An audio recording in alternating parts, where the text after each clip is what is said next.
ಪ್ರಸತಿನ್ಯಾಸಂ ತಥೋ ಜಯಮುದೀರಯೇತ್. ಜರಾಸಂಧನ 17 ಬಾರಿ ಯುದ್ಧದ ಸೋಲು ಆದ್ಮೇಲೆ 18ನೇ ಬಾರಿಯೂ ಸಹ ಆತ ಇನ್ನೇನು ಬರ್ತಾನೆ ಎನ್ನುವ ಅಂದ್ರೆ ಊಹೆ. ಹಾಗೆ ಆದಾಗ ಸತ್ಯದಲ್ಲಿ ಕಾಲಯವನ ಎನ್ನುವಂತಹ ಒಬ್ಬ ವ್ಯಕ್ತಿ, ಆತ ಗರ್ಗ ಮುನಿಯ ಮಗ. ಯಾದವರು ಅವರನ್ನ ಅಪಹಾಸ್ಯ ಮಾಡಿದಾಗ ಶಿವನಿಂದ ವರವನ್ನು ಪಡೆದು ಯಾದವ್ರನ್ನ ಸೋಲಿಸುವಂತಹ ಒಬ್ಬ ಮಗ ಹುಟ್ಟಬೇಕು ಅಂತ ಅವರು ತಿಳ್ಕೊಂಡಾಗ ಒಬ್ಬ ಯವನ ರಾಜನೇ ಇದು ಗೊತ್ತಾಗಿ ತನ್ನಲ್ಲಿ ಅವರಿಗೆ ಆಶ್ರಯ ನೀಡಿ ಆ ಮಗುವನ್ನ ತನ್ನ ಮಗ ಎನ್ನುವಂತಹ ರೀತಿಯಲ್ಲಿಯೇ ಬೆಳೆಸಿ ಅದಕ್ಕೆ ಯವನ ಎನ್ನುವ ಶಬ್ದವನ್ನ ಸೇರಿಸಿದ್ದಾರೆ. ಅದಕ್ಕೆ ಅನ್ನೋದು ಐತಿಹ್ಯ. ಆತ ಬಹಳ ಪರಾಕ್ರಮಿಯಾಗಿದ್ದ, ಅವನೇನು ಕಡಿಮೆ ಇಲ್ಲ. ಆಗ ನಾರದಮ್ಮ ಬಂದಾಗ ಹೇಗೆ ಯಾರನ್ನ ಲೋಕದಲ್ಲಿ ಬಹಳ ಪರಾಕ್ರಮಿಗಳು ಅಂತ ಕೇಳಿದಾಗ ಯಾದವರು ಅಂತ ಹೇಳ್ತಾರೆ ನಾರದರು. ಆಗ ಆತ ಯಾದವರ ಮೇಲೆ ಇದಕ್ಕೆ ಬರ್ತಾನೆ. ಆತನು ಸಹ ಬಹಳ ದೊಡ್ಡ ಸೇನೆಯನ್ನೇ ತೆಗೆದುಕೊಂಡು ಬರ್ತಾನೆ ಅನ್ನೋದು ಎಷ್ಟು 3 ಕೋಟಿ ಮ್ಲೇಚ್ಛರ ಸೈನ್ಯ. ಅದನ್ನ ಇದು ವಿಷಯ ಗೊತ್ತಾಗಿ ಅಂದ್ರೆ ಇದೆಲ್ಲೂ ಸಹ ಹೊರಟಾಗ ಎಲ್ಲಾರು ಗುಪ್ತಚರರ ಮೂಲಕ ವಿಷಯ ಗೊತ್ತಾಗ್ತದೆ. ಪೆಟ್ಕೊಳ್ಬೇಕು ಬಂದ ತಕ್ಷಣ ಓಡ್ ಹೋಗಕ್ ಆಗಲ್ಲ. ಇನ್ನೇನು ಹೊರಟಿದ್ದಾನೆ ಅವನು ಎನ್ನುವಂತಹ ವಿಷಯ ಗೊತ್ತಾದ್ಮೇಲೆ ಕೃಷ್ಣ ಬಲರಾಮನ ಜೊತೆಗೆ ಯೋಚನೆ ಮಾಡಿ ಇದು ಒಟ್ಟು ತುಂಬಾ ತೊಂದರೆಗೆ ಬಂದಿದೆ. ಯಾವ್ದವರಿಗೆ 2 ಆಪತ್ತುಗಳು ಒಟ್ಟಿಗೆ ಬರೋ ಕಾಣಿಸ್ತಾ ಇದೆ. ಯಾಕೆಂದ್ರೆ ಜರಾಸಂಧನು ಇನ್ನೇನು 2-3 ಸಲ ಬರ್ಬಹುದು, ಇವನು ಹೊರಟಿದ್ದಾನೆ ಅನ್ನುವಂಥದ್ದಿದೆ. ಹಾಗಾಗಿ 2 ಒಟ್ಟಿಗೆ ಆಗಿಬಿಟ್ರೆ ನಾವು ಒಬ್ಬರ ಜೊತೆಗೆ ಯುದ್ಧದಲ್ಲಿ ತೊಡಗಿದಾಗ ಇನ್ನೊಬ್ಬ ಬಂದು ತಮ್ಮ ಪರಾಕ್ರಮವನ್ನು ತೋರಿಸ್ಬೋದು. ಮೊದಲೇ ಅವನನ್ನೇ ಬಂದ್ರೆ ಆಮೇಲೆ ಜರಾಸಂಧ ಬಂದು ನಮ್ಮವರನ್ನೆಲ್ಲ ಸೆರೆ ಹಿಡಿದು ಬಿಡಬಹುದು. ಹಾಗಾಗಿ ಈಗ ನಾವು ಒಂದು ಕೆಲಸ ಮಾಡಬೇಕು ಅನ್ನುವ ನಿರ್ಣಯ ಮಾಡದೆ ಆತ ಸಮುದ್ರ ರಾಜನನ್ನು ಕೇಳ್ಕೊಳ್ತಾನಂತೆ ಕೃಷ್ಣ, ನನಗೆ ಒಂದಷ್ಟು ಅಂತ. ಆಗ ಅಲ್ಲಿ 12 ಯೋಜನದಷ್ಟು ಜಾಗ ಕೊಡ್ತಾನೆ ಸಮುದ್ರ ರಾಜ ಅನ್ನೋದು ಒಂದು ವಿಷಯ. ಆ 12 ಯೋಜನದಷ್ಟು ಜಾಗದಲ್ಲಿ ಆತ ಎಲ್ಲ ರೀತಿಯ ಒಂದು ನಗರ ಎಷ್ಟು ಅದ್ಭುತವಾಗಿರಬೇಕೋ ಎಲ್ಲ ರೀತಿಯ ವಾಸ್ತು ಶಿಲ್ಪಕಲೆ ಪ್ರತಿಯೊಂದು ಯೋಗ್ಯವಾಗಿರುವ ರೀತಿಯ ನಗರಗಳು ಹೇಗಿರ್ಬೇಕು, ಬೀದಿಗಳು ಹೇಗಿರ್ಬೇಕು, ಮನೆಗಳು ಹೇಗಿರ್ಬೇಕು, ಪ್ರತಿಯೊಂದನ್ನು ಯೋಚನೆ ಮಾಡಿ ಆ ರೀತಿಯಾಗಿಯೇ ಆ ನಗರ ಕಟ್ಟಲ್ಪಟ್ಟಿತು ಅನ್ನೋದು ವಿಶೇಷವಾದದ್ದು. ದ್ವಾರಕ ನಗರ ಅದರಲ್ಲಿಯೇ ಅತ್ಯಂತ ಉತ್ತಮವಾದದ್ದು. ನಗರಗಳಲ್ಲಿಯೇ ಅತ್ಯಂತ ಶ್ರೇಷ್ಠವಾಗಿ ಉತ್ತಮ ರೀತಿಯಲ್ಲಿ ಕಟ್ಟಿದಂತಹ ನಗರ ಎನ್ನುವಂಥದ್ದು ಮೊದಲು ಆಮೇಲೂ ಇತ್ತು, ಈಗಲೂ ಇತ್ತು. ಇನ್ನು ಏನೋ ಮತ್ತೆ ಮೊನ್ನೇನು ಅಂದ್ರೆ ದ್ವಾರಕ ಪ್ರಯಾಣದಾಯಿತು ಮತ್ತೆ ಶುರುವಾಗಿದೆ ಏನೋ ಅನ್ವೇಷಣೆ ಅಂತ. ಅಂತಹ ಅತ್ಯಂತ ಅದ್ಭುತವಾದಂತಹ ಆ ನಗರದಲ್ಲಿ ಮಂದಿರಗಳು ಎಲ್ಲವೂ ಸಹ ನಿರ್ಮಾಣವಾಗಿತ್ತು. 4 ರೀತಿಯ ಜನರು ಸಹ ವಾಸ ಮಾಡ್ತಾ ಇದ್ರು. ಅದರಲ್ಲಿ ಪ್ರಧಾನರಾದಂತಹ ಯದುವಂಶಕ್ಕೆ ಪ್ರಧಾನರಾದಂತಹ ಯಾರೋ ಬಲರಾಮರು, ಕೃಷ್ಣ, ಇವರೆಲ್ಲರೂ ಸಹ ಅತ್ಯಂತ ಉತ್ತಮವಾದಂತಹ ಅರಮನೆಯಲ್ಲಿ ವಾಸ ಮಾಡ್ತಾ ಇದ್ರು. ದೇವೇಂದ್ರ ಕೃಷ್ಣನಿಗೆ ಪಾರಿಜಾತ ವೃಕ್ಷವನ್ನ ಕಳಿಸ್ಕೊಡ್ತಾನೆ, ಸುಧರ್ಮ ಎನ್ನುವಂತಹ ಸಭೆಯನ್ನು ಸಹ ಕಳಿಸ್ಕೊಡ್ತಾನೆ. ಇದ್ರ ಬಗ್ಗೆ ಸ್ವಲ್ಪ ನನಗೆ ಸಂಶಯ ಇದೆ. ಪಾರಿಜಾತ ವೃಕ್ಷ ಆಮೇಲೆ ಬಂದಿದ್ದವರು ಕಳಿಸ್ಕೊಡ್ತಾನೆ, ಹೌದು, ಕೊನೆಯಲ್ಲಿ ವಿಧಿ ಇಲ್ಲದೆ ಕಳಿಸ್ಕೊಡ್ತಾನೆ, ಬರುತ್ತೆ ಮುಂದೆ ವಿಷಯ, ಆಗ ನೋಡೋಣ ಅಂತ ಮಾತಾಡೋಣ. ಸುಧರ್ಮ ಎನ್ನುವ ಸಭೆಯನ್ನು ಒಂದು ಕಳಿಸ್ಕೊಟ್ಟಿದ್ದು ಹೌದು. ಆ ಸುಧರ್ಮ ಸಭೆ ಏನು ಅಂದ್ರೆ ಸುಧರ್ಮ ದೇವಸಭಾ ಅಂತ ಹೇಳಿದ್ದೆ ಅಂತ ಭಾವಿಸ್ತೇನೆ. ದೇವತೆಗಳ ಇಂದ್ರನ ಸಭೆ. ಅದರಲ್ಲಿ ಕುಳಿತವರಿಗೆ ಹಸು, ಬಾಯಾರಿಕೆ ಎನ್ನುವಂಥದ್ದು ಅಂದ್ರೆ ವಯಸ್ಸಾಗೋದು, ಮುಪ್ಪಾಗೋದು ಇತ್ಯಾದಿ ಯಾವುದೂ ಸಹ ಅಲ್ಲಿರುವಷ್ಟೊತ್ತು ಆಗ್ತಿರ್ಲಿಲ್ಲ ಅನ್ನೋದು ಒಂದು ವಿಶೇಷ. ಆಮೇಲೆ ವರುಣನು ಸಹ ಕುದುರೆಗಳನ್ನು ಕಳಿಸ್ಕೊಡ್ತಾನೆ. ಧನಪತಿಯಾದ ಕುಬೇರ ಅಷ್ಟೆಲ್ಲ ಲೋಕಪಾಲರು ಸಹ ತಮ್ಮ ತಮ್ಮ ಹೆಗ್ಗಳಿಕೆ ಏನಿದೆಯೋ ಅದಕ್ಕೆ ಸರಿಯಾದಂತಹ ಮಹಿಮೆಗಳನ್ನೆಲ್ಲವನ್ನು ಸಹ ಕಳಿಸ್ಕೊಡ್ತಾನೆ. ಯಾಕೆ ಅಂದ್ರೆ ಅವರೆಲ್ಲ ಪರಮಾತ್ಮನೇ ಅವರವರು ಆಡಳಿತ ಮಾಡಬೇಕಾದ ಸಂದರ್ಭದಲ್ಲಿ ಅವರವರಿಗೆ ಆ ರೀತಿಯ ದಿಕ್ಕುಗಳನ್ನು ದಯಪಾಲಿಸುತ್ತಾ ಅದೆಲ್ಲವನ್ನು ಸಹ ಭೂಲೋಕದಲ್ಲಿರುವಂತಹ ಪರಮಾತ್ಮನಿಗೆ ಕಳಿಸ್ಕೊಡ್ತಾರೆ ಅನ್ನೋದು ವಿಷಯ. ಪರಮಾತ್ಮ ಹೊರಟ ತಕ್ಷಣ ಅವುಗಳು ಹೋಗಿ ಲೋಕಪಾಲಕರನ್ನು ಸೇರ್ಕೊಳ್ಳುತ್ತೆ ಅನ್ನೋದು ಮುಂದೆ ಗೊತ್ತಾಗ್ತದೆ. ಅಲ್ಲ ಆದ ಮೇಲೆ ಎಲ್ಲ ರೀತಿಯ ವ್ಯವಸ್ಥೆಯನ್ನು ಮಾಡಿ ಎಲ್ಲ ಜನರನ್ನು ಸಹ ದ್ವಾರಕೆಗೆ ತನ್ನ ಯೋಗ ಶಕ್ತಿಯಿಂದ ದ್ವಾರಕೆಗೆ ಕರ್ಕೊಂಡು ಬಂದು ಅಲ್ಲಿ ಪ್ರಜೆಗಳ ರಕ್ಷಣೆಯ ಭಾರವನ್ನು ಬಲರಾಮನಿಗೆ ಒಪ್ಪಿಸಿ ಅವನ ಅನುಮತಿಯನ್ನು ಪಡೆದು ಕಮಲದ ಹಾರವನ್ನ ಧರಿಸಿದಂತಹ ಪರಮಾತ್ಮ ಯಾವ ಆಯುಧವನ್ನೂ ಇಟ್ಕೊಳ್ದೆ ಆ ನಗರದಿಂದ ಹೊರಗೆ ಬರ್ತಾನೆ.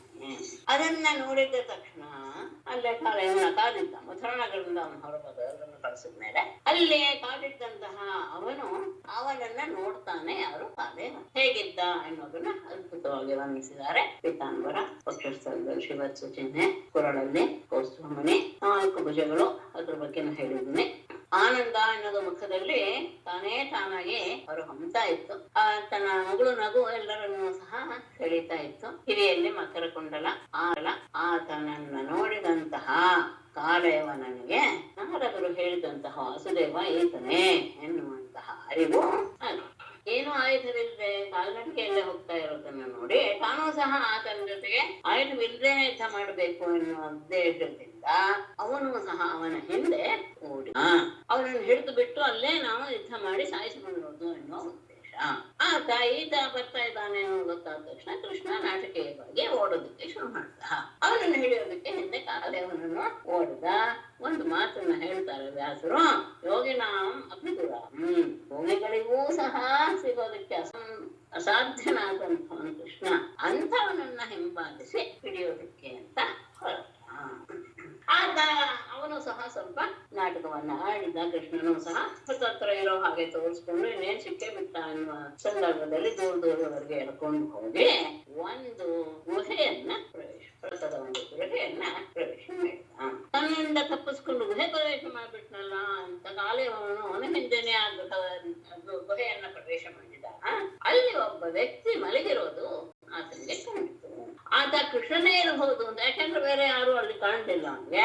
ಅವನು ಕೃಷ್ಣನೇ ಇರಬಹುದು ಅಂತ ಭಾವಿಸಿ ನನ್ನನ್ನ ಇಷ್ಟು ದೂರದವರೆಗೂ ಎಳ್ಕೊಂಡು ಬಂದು ಏನೂ ಗೊತ್ತಿಲ್ಲದೆ ಇರುವ ರೀತಿಯಲ್ಲಿ ಮಲಗಿದಾನಲ್ಲ ಇವನು ಅಂತ ಆತ ಕೃಷ್ಣ ಅಂತ ಭಾವಿಸಿ ಆತನನ್ನ ತನ್ನ ಕಾಲಿನಿಂದ ಒದ್ದು ಬಿಟ್ಟ.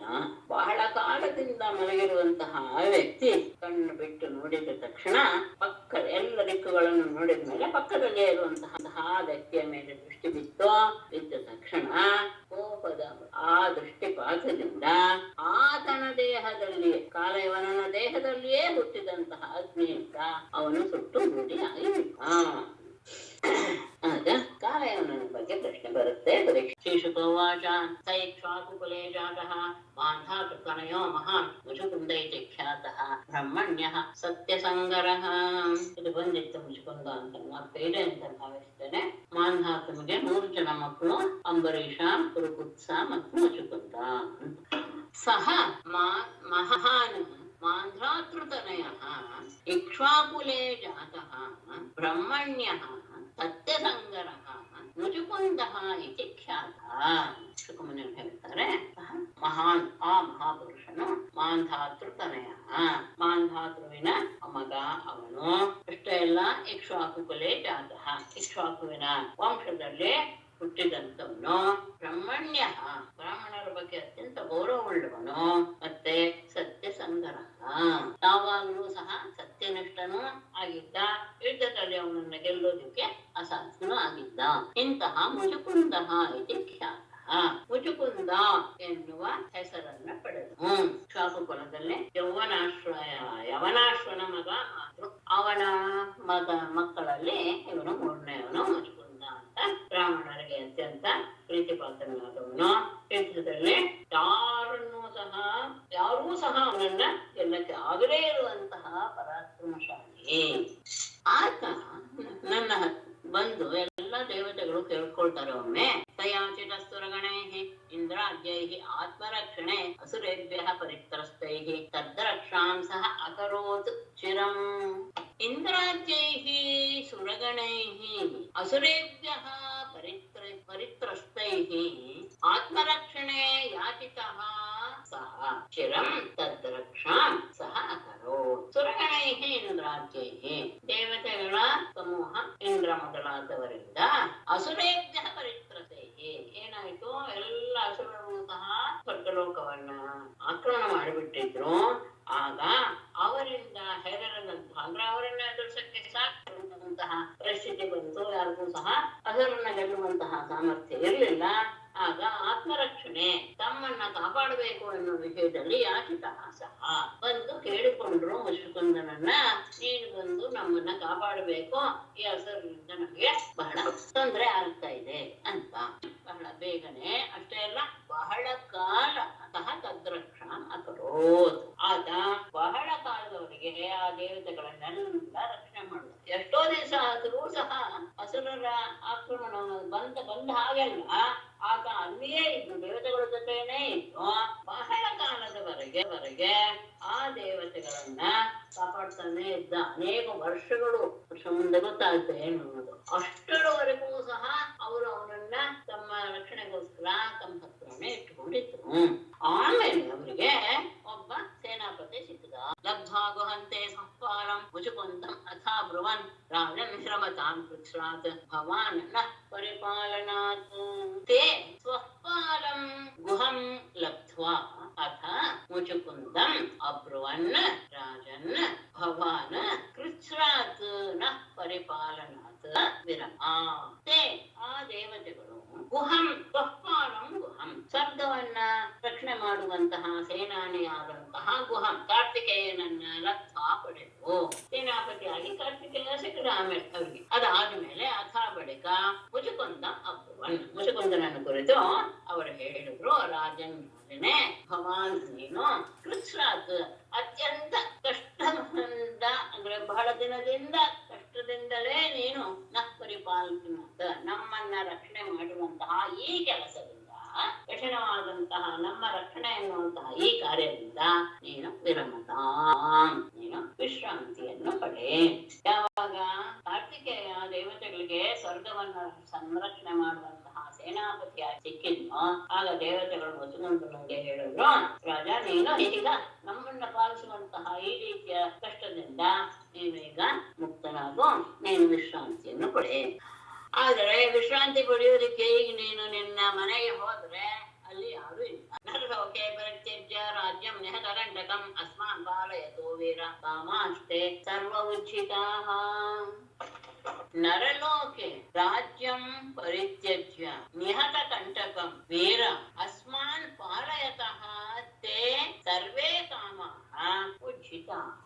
ನರಲೋಕೆ ಭೂಲೋಕದಲ್ಲಿ ರಾಜ್ಯಂ ಪರಿತ್ಯಜ್ಯ, ರಾಜ್ಯವನ್ನ ನೀನು ಬಿಟ್ಟು, ನಿಹತ ಕಂಟಕಂ ಇಲ್ಲಿ ಬಂದು ನಮ್ಮ ಶತ್ರುಗಳನ್ನೆಲ್ಲ ಸಂಹಾರ ಮಾಡಿ, ವೀರ ವೀರನೇ ಅಸ್ಮಾನ್ ಪಾಲಯತಃ ನಮ್ಮನ್ನ ಕಾಪಾಡ್ತಾ ಇರುವಂತಹ ತೇ ನಿನ್ನ ಸರ್ವೇ ಕಾಮಾಃ ಎಲ್ಲ ಇಚ್ಛೆಗಳು ಸಹ, ಅಂದ್ರೆ ಮಕ್ಕಳ ಜೊತೆ ಇರ್ಬೇಕು, ಹೆಂಡತಿ ಜೊತೆ ಇರ್ಬೇಕು, ರಾಜ್ಯವನ್ನ ಆಳ್ಬೇಕು, ಎಲ್ಲರನ್ನ ನಾನು ಚೆನ್ನಾಗಿ ನೋಡ್ಕೋಬೇಕು ಎನ್ನುವಂತಹ ಈ ಎಲ್ಲ ರೀತಿಯ ಇಚ್ಛೆಗಳು ಉಚಿತ ಹೋಗಿ ಬಿಟ್ಟಿವೆ. ಎಲ್ಲವನ್ನು ಬಿಟ್ಟು ನೀನು ಬಂದಿದೆಯಾ, ಅಂತಹ ರಾಜ್ಯವನ್ನ ತ್ಯಜಿಸಿ ನಮ್ಮ ಶತ್ರುಗಳನ್ನೆಲ್ಲ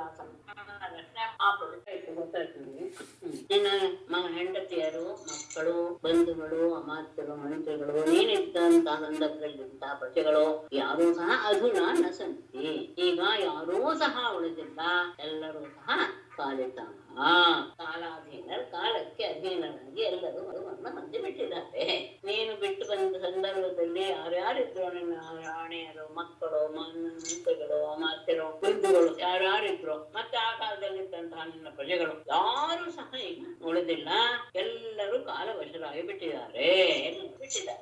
ಯಾಕೆ ಅಂದ್ರೆ ಕಾಲ ಎನ್ನುವನು ಬಹಳ ಕಾಲೋ ಬಲಿಯಾಂ ಬಲಿನಾಂ ಭಗವಾನೇಶ್ವರೋ ವ್ಯಯಃ ಪ್ರಜಾ ಕಾಲಯತೆ ಕ್ರೀಡನ್ ಪಶುಪಾಲೋ ಯಥಾ ಪಶೂನ್. ಕಾಲಃ ಬಲಿನಾಂ ಬಲಿಯಾನ್ ಅವ್ಯಯಃ ಭಗವಾನ್ ಈಶ್ವರಃ ಯಥಾ ಪಶುಪಾಲಃ ಪಶೂನ್ ತಥಾ ಕ್ರೀಡನ್ ಪ್ರಜಾಃ ಕಾಲಯತೆ. ಕಾಲ ಎನ್ನುವುದು ಕಾಲಃ ಬಲಿನಾಂ ಬಲಿಹ, ಎಂತೆಂತಹ ಬಲಶಾಲಿಗಳು ಅಂತ ನಾವು ಲೋಕದಲ್ಲಿ ತಿಳ್ಕೊಂಡಿದ್ದೀವೋ, ತುಂಬಾ ಬಲಶಾಲಿಗಳು ಅಂತ, ಎಲ್ಲ ಬಲಶಾಲಿಗಳಲ್ಲಿಯೂ ಸಹ ಇವನು ಇನ್ನೂ ಬಲಶಾಲಿ, ಬಲಿಯಾನ್ ಬಲಶಾಲಿಗಳಲ್ಲಿ ಇವನು ಅತ್ಯಂತ ಬಲಶಾಲಿ. ಯಾಕೆಂದ್ರೆ ಅವನು ಅವ್ಯಯ, ಶಾಶ್ವತವಾದಂತಹ ಭಗವಾನ್ ಈಶ್ವರ ಪರಮಾತ್ಮನೇ ಅವನು. ಕಾಲ ಬೇರೆ ಅಲ್ಲ, ಪರಮಾತ್ಮ ಬೇರೆ ಅಲ್ಲ. ಸೃಷ್ಟಿಯಾದ ಕ್ಷಣದಲ್ಲಿಯೇ ಕಾಲದ ಆರಂಭವಾಯಿತು. ಭಗವಂತನೇ ಕಾಲ ಸ್ವರೂಪನಾಗಿ ಇದ್ದಾನೆ. ಹಾಗಾಗಿ ಪಶುಪಾಲಹ ಯಥಾ ಪಶು, ಹಸುಗಳನ್ನ ಕಾಯುವಂತಹ ಅವನು ಹೇಗೆ ಹಸುಗಳನ್ನ ತನ್ನ ಅಧೀನದಲ್ಲಿ ಇಟ್ಕೊಂಡು ಅವುಗಳನ್ನ ಒಂದು ರೀತಿಯಾದ ವ್ಯವಸ್ಥೆಯಿಂದ ಕಾಪಾಡ್ತಾನೋ, ಹಾಗೆಯೇ ಕ್ರೀಡನ್ ಈ ಕಾಲವೂ ಸಹ ಆಟ ಆಡ್ತಾ ಆಡ್ತಾ ಪ್ರಜಾ ಕಾಲಯತೆ, ಎಲ್ಲ ಪ್ರಜೆಗಳನ್ನು ಸಹ ತನ್ನ ವಶಕ್ಕೆ ತೆಗೆದುಕೊಂಡು ಬಿಡುತ್ತೆ. ಹಾಗಾಗಿ ಕಾಲ ಎನ್ನುವಂತಹವನ ತಪ್ಪಿಸೋದಕ್ಕೆ ಯಾರ ಕೈಯಲ್ಲೂ ಆಗೋದಿಲ್ಲ. ಅವನೆಲ್ಲರಿಗಿಂತಲೂ ಸಹ ಬಲಿಷ್ಠ. ಯಾಕೆ ಅಂದ್ರೆ ಅವನು ಸಾಕ್ಷಾತ್ ಅವಿನಾಶಿಯಾದಂತಹ ಅವೇನಾದಂತಹ ಸಾಕ್ಷಾತ್ ಪರಮೇಶ್ವರನೇ. ಕಾಯುವಂತಹ ವ್ಯಕ್ತಿ ಪ್ರತಿಯೊಂದು ಹಸುವನ್ನು ತನ್ನ ವಶಕ್ಕೆ ತೆಗೆದುಕೊಂಡು ಬಿಡ್ತಾನೋ, ಹಾಗೆ ಆಟ ಆಡ್ತಾ ಆಡ್ತಾನೆ ಎಲ್ಲ ಪ್ರಜೆಗಳನ್ನು. ಕೈವಲ್ಯಂ ಹೃತೆ ನಹ ವರಂ ಋಣಿವ ತಸ್ಯ ಏಕಃ ಏವ ಈಶ್ವರಃ ಅವ್ಯಯಃ ಭಗವಾನ್ ವಿಷ್ಣು. ತೇ ಭದ್ರಂ, ನಿನಗೆ ಮಂಗಲೇ. ಅದ್ಯ ಎಂದು ಕೈವಲ್ಯಂ ಹೃತೆ, ಮೋಕ್ಷ ಎನ್ನುವಂತಹ ಒಂದು ವಿಷಯವನ್ನು ಬಿಟ್ಟು ವರಂ ಋಣಿವ ನಹ ಪರಂ ಋಣಿವ, ನಮ್ಮಿಂದ ನೀನು ವರವನ್ನ ಕೇಳ್ಕೊ. ಮುಕ್ತಿಯನ್ನ ಕೊಡೋದಕ್ಕೆ ನಮ್ಗೆ ಸಾಮರ್ಥ್ಯ ಇಲ್ಲ, ಅದನ್ನು ಬಿಟ್ಟು ಬೇರೆ ಯಾವ್ದಾದ್ರೂ ವರವನ್ನು ನೀನು ಕೇಳ್ಕೊ. ಯಾಕೆ ಅಂದ್ರೆ ತಸ್ಯ ಆ ಮುಕ್ತಿಯನ್ನು ಕೊಡೋದಕ್ಕೆ ಏಕಃ ಏವ ಈಶ್ವರ, ಒಬ್ಬನೇ ಸಮರ್ಥ. ಯಾರು? ಅವ್ಯಯ ಅವಿನಾಶಿಯಾದಂತಹ ಭಗವಾನ್ ವಿಷ್ಣು, ಪರಮಾತ್ಮನಾದ ವಿಷ್ಣುವೇ ಕೊಡಬೇಕೆ ಹೊರತು ಉಳಿದವರಿಗೆ ಯಾರಿಗೂ ಸಹ ಮೋಕ್ಷವನ್ನು ದಯಪಾಲಿಸುವಂತಹ ಸ್ಥಿತಿ. ಹಾಗಾಗಿ ಮೋಕ್ಷದ ಬಯಕೆಯನ್ನು ಬಿಟ್ಟು, ಮೋಕ್ಷದ ಒಂದು ಅಪೇಕ್ಷೆ ಏನಾದ್ರೂ ಇದ್ರೆ ಅದನ್ನು ಬಿಟ್ಟು ಬೇರೆ ಯಾವ್ದಾದ್ರು ವರ ಬೇಕಾದ್ರೆ ನೀನು ಕೇಳುತ್ತೋ ಅಂತ ಅವನಿಗೆ ವರವನ್ನ ಕೇಳೋದಕ್ಕೆ ಅಪ್ಪಣೆಯನ್ನು ಕೊಡಿ. ಮುಕ್ತಸ್ಸ ವೈ ದೇವಾನ್ ಅಭಿವಂದ್ಯ ಮಹಾಯಶಾಃ ನಿದ್ರಾಮೇವ ತಥಾ ವವ್ರೆ ಸ ರಾಜ ಶ್ರಮತರ್ಷಿತಃ.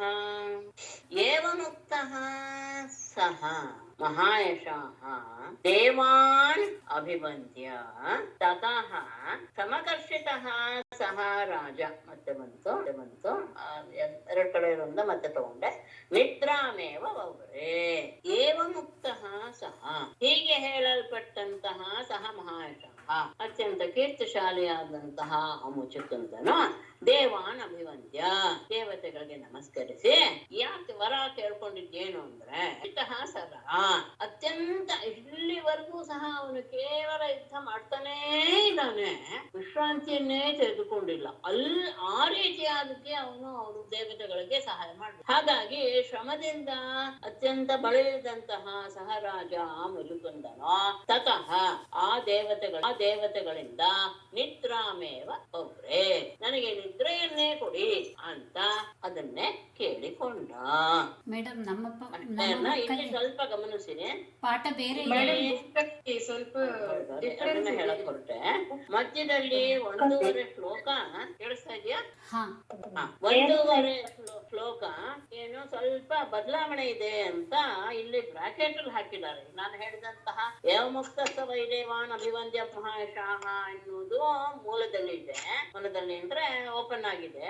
ಉಳಿದ 3 ಸಾಲುಗಳನ್ನ ಅಂದ್ರೆ 1.5 ಶ್ಲೋಕದಷ್ಟು ವಿಷಯಗಳನ್ನ ಬ್ರಾಕೆಟ್ ಅಲ್ಲಿ ಹಾಕಿದ್ದಾರೆ. ಅಂದ್ರೆ ಅವರು ಹೇಳುವ ಪ್ರಕಾರ ಇದು ಕೆಲವು ಕಡೆ ಇಲ್ಲ ಅಂತ, ಆದ್ರೆ ಮೂಲದಲ್ಲಿಯೇ ಅವರು ಬ್ರಾಕೆಟ್ ಹಾಕಿ ತೋರಿಸಿರೋದ್ರಿಂದ ಅದನ್ನ ನಾನು ಹೇಳ್ತಾ ಇದ್ದೇನೆ. ಅಶಯಿಷ್ಟ ಗುಹಾವಿಷ್ಟು ನಿದ್ರೆಯ ದೇವದತ್ತಯ್ಯ ಅದಿದೆ. ಅದಕ್ಕೆ ಮೊದಲು ಇನ್ನೊಂದು ಶ್ಲೋಕ ಇದೆ. ಈಗ ನಾನು ಹೇಳಿದ್ದು ನಿದ್ರಾಮೇವ ತಥೋವರೇ ಸರಾಜಾರ ಶ್ರಮತರ್ಷಿತಃ ಅಂತ 2ನೇ ಸಾಲು ಹೇಳಿದ್ನಲ್ಲ, ಏವಮುಕ್ತಸ್ಸ ವೈ ದೇವಾನ್ ಅಭಿವಂದ್ಯ ಮಹಾಯಶಾಃ. ಅದರ ಮುಂದಿನ ಸಾಲು ನಿದ್ರಾಮೇವ ತಥೋವರೇ ಸರಾಜ ಶ್ರಮದರ್ಶಿತಃ. ಇನ್ನೂ ಒಂದು ಶ್ಲೋಕ ಇದೆ, ಯಕ್ಕಶ್ಚಿನ್ ಮಮ ನಿದ್ರಾಯಾಃ ಭಂಗಂ ಕುರ್ಯಾತ್ ಸಹಿ ಭಸ್ಮೀ ಭವೇದಾಶೋ ದಥೋಕ್ತಶ್ಚ ಸುರೈಸ್ತದಾ ಅಂತ ಅವನೇ ವರವನ್ನು ಕೇಳ್ಕೊಳ್ತಾನೆ ಅಂತಾನು ಇದೆ. ಇಷ್ಟು ಭಾಗನ ಬೇಕಾದ್ರೆ ನಾನು ಅದರಲ್ಲಿ ಇದು ಟೈಪ್ ಮಾಡಿ ಕಳಿಸ್ತೇನೆ ಸ್ಕೈಪ್ ಅಲ್ಲಿ. ಆತ ಕೇಳ್ಕೊಳ್ತಾನೆ, ಯಕ್ಕಶ್ಚಿತ್ ಮಮ ಸುರೋತ್ತಮ ಮಮ ನಿದ್ರಾಯ ಭಂಗಂ ಕುರ್ಯಾತ್ ತಹಿ ಆಶೋ ಭಸ್ಮೀ ಭವೇತ್ ತದಾ ಸುರೈಹಿ ತಥಾ ಸಹ. ಸುಲಭವಾಗಿದೆ ಅಂತಂದ್ರೆ ಕಷ್ಟ ಇಲ್ಲ. ಆತ ಇನ್ನೊಂದ್ ಮಾತು ಕೇಳ್ತಾನೆ ನಿದ್ರೆಯನ್ನು ಕೇಳ್ಕೊಂಡ್ಮೇಲೆ ಯಕ್ಕಶ್ಚಿತ್ ಯಾವನಾದ್ರೂ ಒಬ್ಬ ಸುರೋತ್ತಮಾಹ ದೇವತೆಗಳೇ ಮಮ ನಿದ್ರಾಯಾಹ ಭಂಗಂ ಕುರ್ಯಾತ್ ನನ್ನ ನಿದ್ರೆಗೆ ಯಾರಾದ್ರೂ ಭಂಗ ಮಾಡಿದರೆ ಸಹಿ ಆಶು ಭಸ್ಮೇ ಭವೇತ್ ಆತ ಕೂಡಲೇ ಬೂದಿ ಆಗಿಬಿಡಲಿ ಅಂತ ಕೇಳಿಕೊಳ್ತಾನೆ. ತದಾ ಆಗ ಸುರೈಹಿ ತಥಾ ಉಕ್ತ ಹಾಗೆ ಆಗಲಿ ಅಂತ ದೇವತೆಗಳು ಸಹ ಅವನಿಗೆ ವರವನ್ನು ಕೊಡ್ತಾರೆ. ನಾನು ಮಲಗಿನ ಸಂದರ್ಭದಲ್ಲಿ ಬಂದು ನನ್ನ ನಿದ್ರೆಗೆ ಭಂಗ ಮಾಡಿಬಿಟ್ರೆ ಆತ ಅಲ್ಲಿಯೇ ಸುಟ್ಟು ಹೋಗಿ ಬೂದಿ ಆಗಿಬಿಡ್ಲಿ ಅನ್ನುವಂತಹ ಒಂದು ವರವನ್ನು ಕೇಳ್ಕೊಳ್ತಾನೆ. ಆಯ್ತು ಅಂತ ದೇವತೆಗಳು ಆತನಿಗೆ ಮಾತು ಕೊಡ್ತಾರೆ. ಇಷ್ಟು ವಿಷಯ ಹೆಚ್ಚಿಗೆ ಇದೆ ಇದು. ಆಮೇಲೆ ಸ್ವಾಪಂ ಯಾತಂ ಯೋ ಮಧ್ಯೇತು ಬೋಧಯೇ ತ್ವಾಂ ಅಚೇತನಃ ಸತ್ವಯಾ ದೃಷ್ಟ ಮಾತ್ರಸ್ತು ಭಸ್ಮೀಭವತು ತಕ್ಷಣ ಅಂತ ಇನ್ನೆರಡು ಲೈನ್ ಇದೆ ನಮ್ ಬುಕ್ಕಲ್ಲಿ. ಹೌದೌದು, ಅದು ಮುಂದೆ ಇದೆ, ಅದು ಮುಂದೆ ಇದೆ, ಅದು ಮುಂದೆ ಮೂಲದಲ್ಲೇ ಇದೆ. ಸರಿ. ಇಲ್ಲಿ ಅಭಿವಂದ್ಯ ಮಹಾಯಶಃ ಆದ್ಮೇಲೆ ನಿಮ್ಮಲ್ಲಿರೋದು ಏನು ಅಂದ್ರೆ ಅಶಯಿಷ್ಟ ಗುಹ ಅಭಿಷ್ಟೋ ನಿತ್ರ ಯಾದೇವ ದತ್ತಯ ಅಂತ ಇದೆ ಅಂತ ಭಾವಿಸ್ತೇನೆ. ಅದನ್ನೀಗ ಅರ್ಥ ಹೇಳ್ತೇನೆ. ದತ್ತಯ ನಿದ್ರಯ ಗುಹಾವಿಷ್ಟ ಬೇಡ, ಗುಹಾವಿಷ್ಟ ದೇವದತ್ತಯ ನಿದ್ರಯ ಅಶಯಿಷ್ಟ. ಈಗ ಅರ್ಥ ಭಾಗ ಮಾತ್ರ, ಅದನ್ನ ಅರ್ಥ ಹೇಳ್ತೇನೆ. ಗುಹಾವಿಷ್ಟ ಗುಹೆಯನ್ನ ಪ್ರವೇಶ ಮಾಡಿದಂತಹ ಆ ಮುಚುಕುಂದನು ದೇವದತ್ತಯ ನಿದ್ರೆಯ ದೇವತೆಗಳಿಂದ ಪಡೆದುಕೊಂಡಂತಹ ಆ ನಿದ್ರೆಯಿಂದ ಅಶಯಿಷ್ಟ ಆ ಒಂದು ಗುಹೆಯಲ್ಲಿ ಆತ ಮಲಗಿ ಬಿಟ್ಟ. ದೇವತೆಗಳನ್ನ ಹೀಗೆ ದೇವತೆಗಳು ಕೇಳಿದ್ರು ಮೋಕ್ಷ ಬಿಟ್ಟು ಯಾವ್ದಾದ್ರೂ ವರವನ್ನು ಕೇಳು ಅಂತ. ಅದಾದ ಮೇಲೆ ದೇವದತ್ತಯ ನಿದ್ರೆಯ ಅಂದ್ರೆ ಇದೇನು ಇದು ಆಗಲ್ಲ, ಕಥೆ ಭಂಗಕ್ಕೆ ಏನು ಕಾಣುವುದಿಲ್ಲ. ದೇವತೆಗಳ ಅಂದ್ರೆ ಇವನ ನಿದ್ರೆಯನ್ನು ಕೇಳಿಕೊಂಡ ಅಂತ ತಿಳ್ಕೊಳ್ಬೇಕು ಆ ಶ್ಲೋಕಗಳಿಂದ. ಹಾಗಾಗಿ ದೇವತೆಗಳಿಂದ ವರವನ್ನು ಪಡೆದಂತಹ ನಿದ್ರೆಯನ್ನ ಇವನು ಒಂದು ಗುಹೆಯಲ್ಲಿ ಪ್ರವೇಶ ಮಾಡಿ ಆ ನಿದ್ರೆಯಲ್ಲಿ ತಾನು ಮಲಗಿ ಬಿಟ್ಟ. ಆಮೇಲೆ ಮಲಗುವಾಗಕ್ಕೆ ಮೊದಲು ಅವರು ಅವನನ್ನ ಹೇಳ್ತಾರೆ, ಆ ದೇವತೆಗಳು ಹೇಳುವ ಮಾತು, ಸ್ವಾಪಮ್ಯಾತಮ್ಯಸ್ತು ಮಧ್ಯೆ ಬೋಧಯೇ ತ್ವಾಂ ಅಚೇತನಃ ಸತ್ವಯಾ ದೃಷ್ಟ ಮಾತ್ರಸ್ತು ಭಸ್ಮೀ ಭವತು ತತ್ಕ್ಷಣಾತ್. ಹಾಗಾಗಿ ಆ ಬ್ರಾಕೆಟ್ ಅಲ್ಲಿರೋ ವಿಷಯ ಇದ್ದೇ ಇರಬಹುದು ಅಂತ. ಯಾಕೆಂದ್ರೆ ಆತ ನಿದ್ರೆ ಮಾಡ್ತಾ ಇರುವಾಗ ಯಾರಾದ್ರೂ ತೊಂದರೆ ಕೊಟ್ರೆ ಅವನು ಸಾಯಿಲೆ ಅಂತ ಕೇಳ್ಕೊಂಡಿದ್ದಾನೆ ಅಂದ್ಮೇಲೆ ಮತ್ತೆ ಈ ಮಾತು ಹೇಳುವ ಅವಶ್ಯಕತೆ ಇಲ್ಲ ದೇವತೆಗಳು. ಹಾಗಾಗಿ ಆ ಮೂರು ಸಾಲು ಅಂದ್ರೆ 1.5 ಶ್ಲೋಕ ಇಲ್ಲ ಅಂತಲೇ ಭಾವಿಸ್ತೇನೆ. ಯಾಕೆಂದ್ರೆ ಇವರು ಸಹ ಶ್ಲೋಕ ಬರೆದಾರೆ ಹೊರತು ಸಂಖ್ಯೆ ಹಾಕಿಲ್ಲ. ಅದು ಒಂದು ವಿಶೇಷ ಯಾರು ಶ್ರೀಧರಿಯ ಪುಸ್ತಕದಲ್ಲಿ. ಅವ್ರು ಏನ್ ಹೇಳ್ತಾರೆ ಅಂದ್ರೆ ಯಹ ಅಚೇತನ ಸ್ವಾಪಂ ಯಾತಂ ಮಧ್ಯೆ ತ್ವಾಂ ಬೋಧಯೇತ್ ಸಹ ತ್ವಯಾ ದುಷ್ಟಮಾತ್ರಃ ತತ್ಕ್ಷಣಾತ್ ಭಸ್ಮೀ ಭವತು.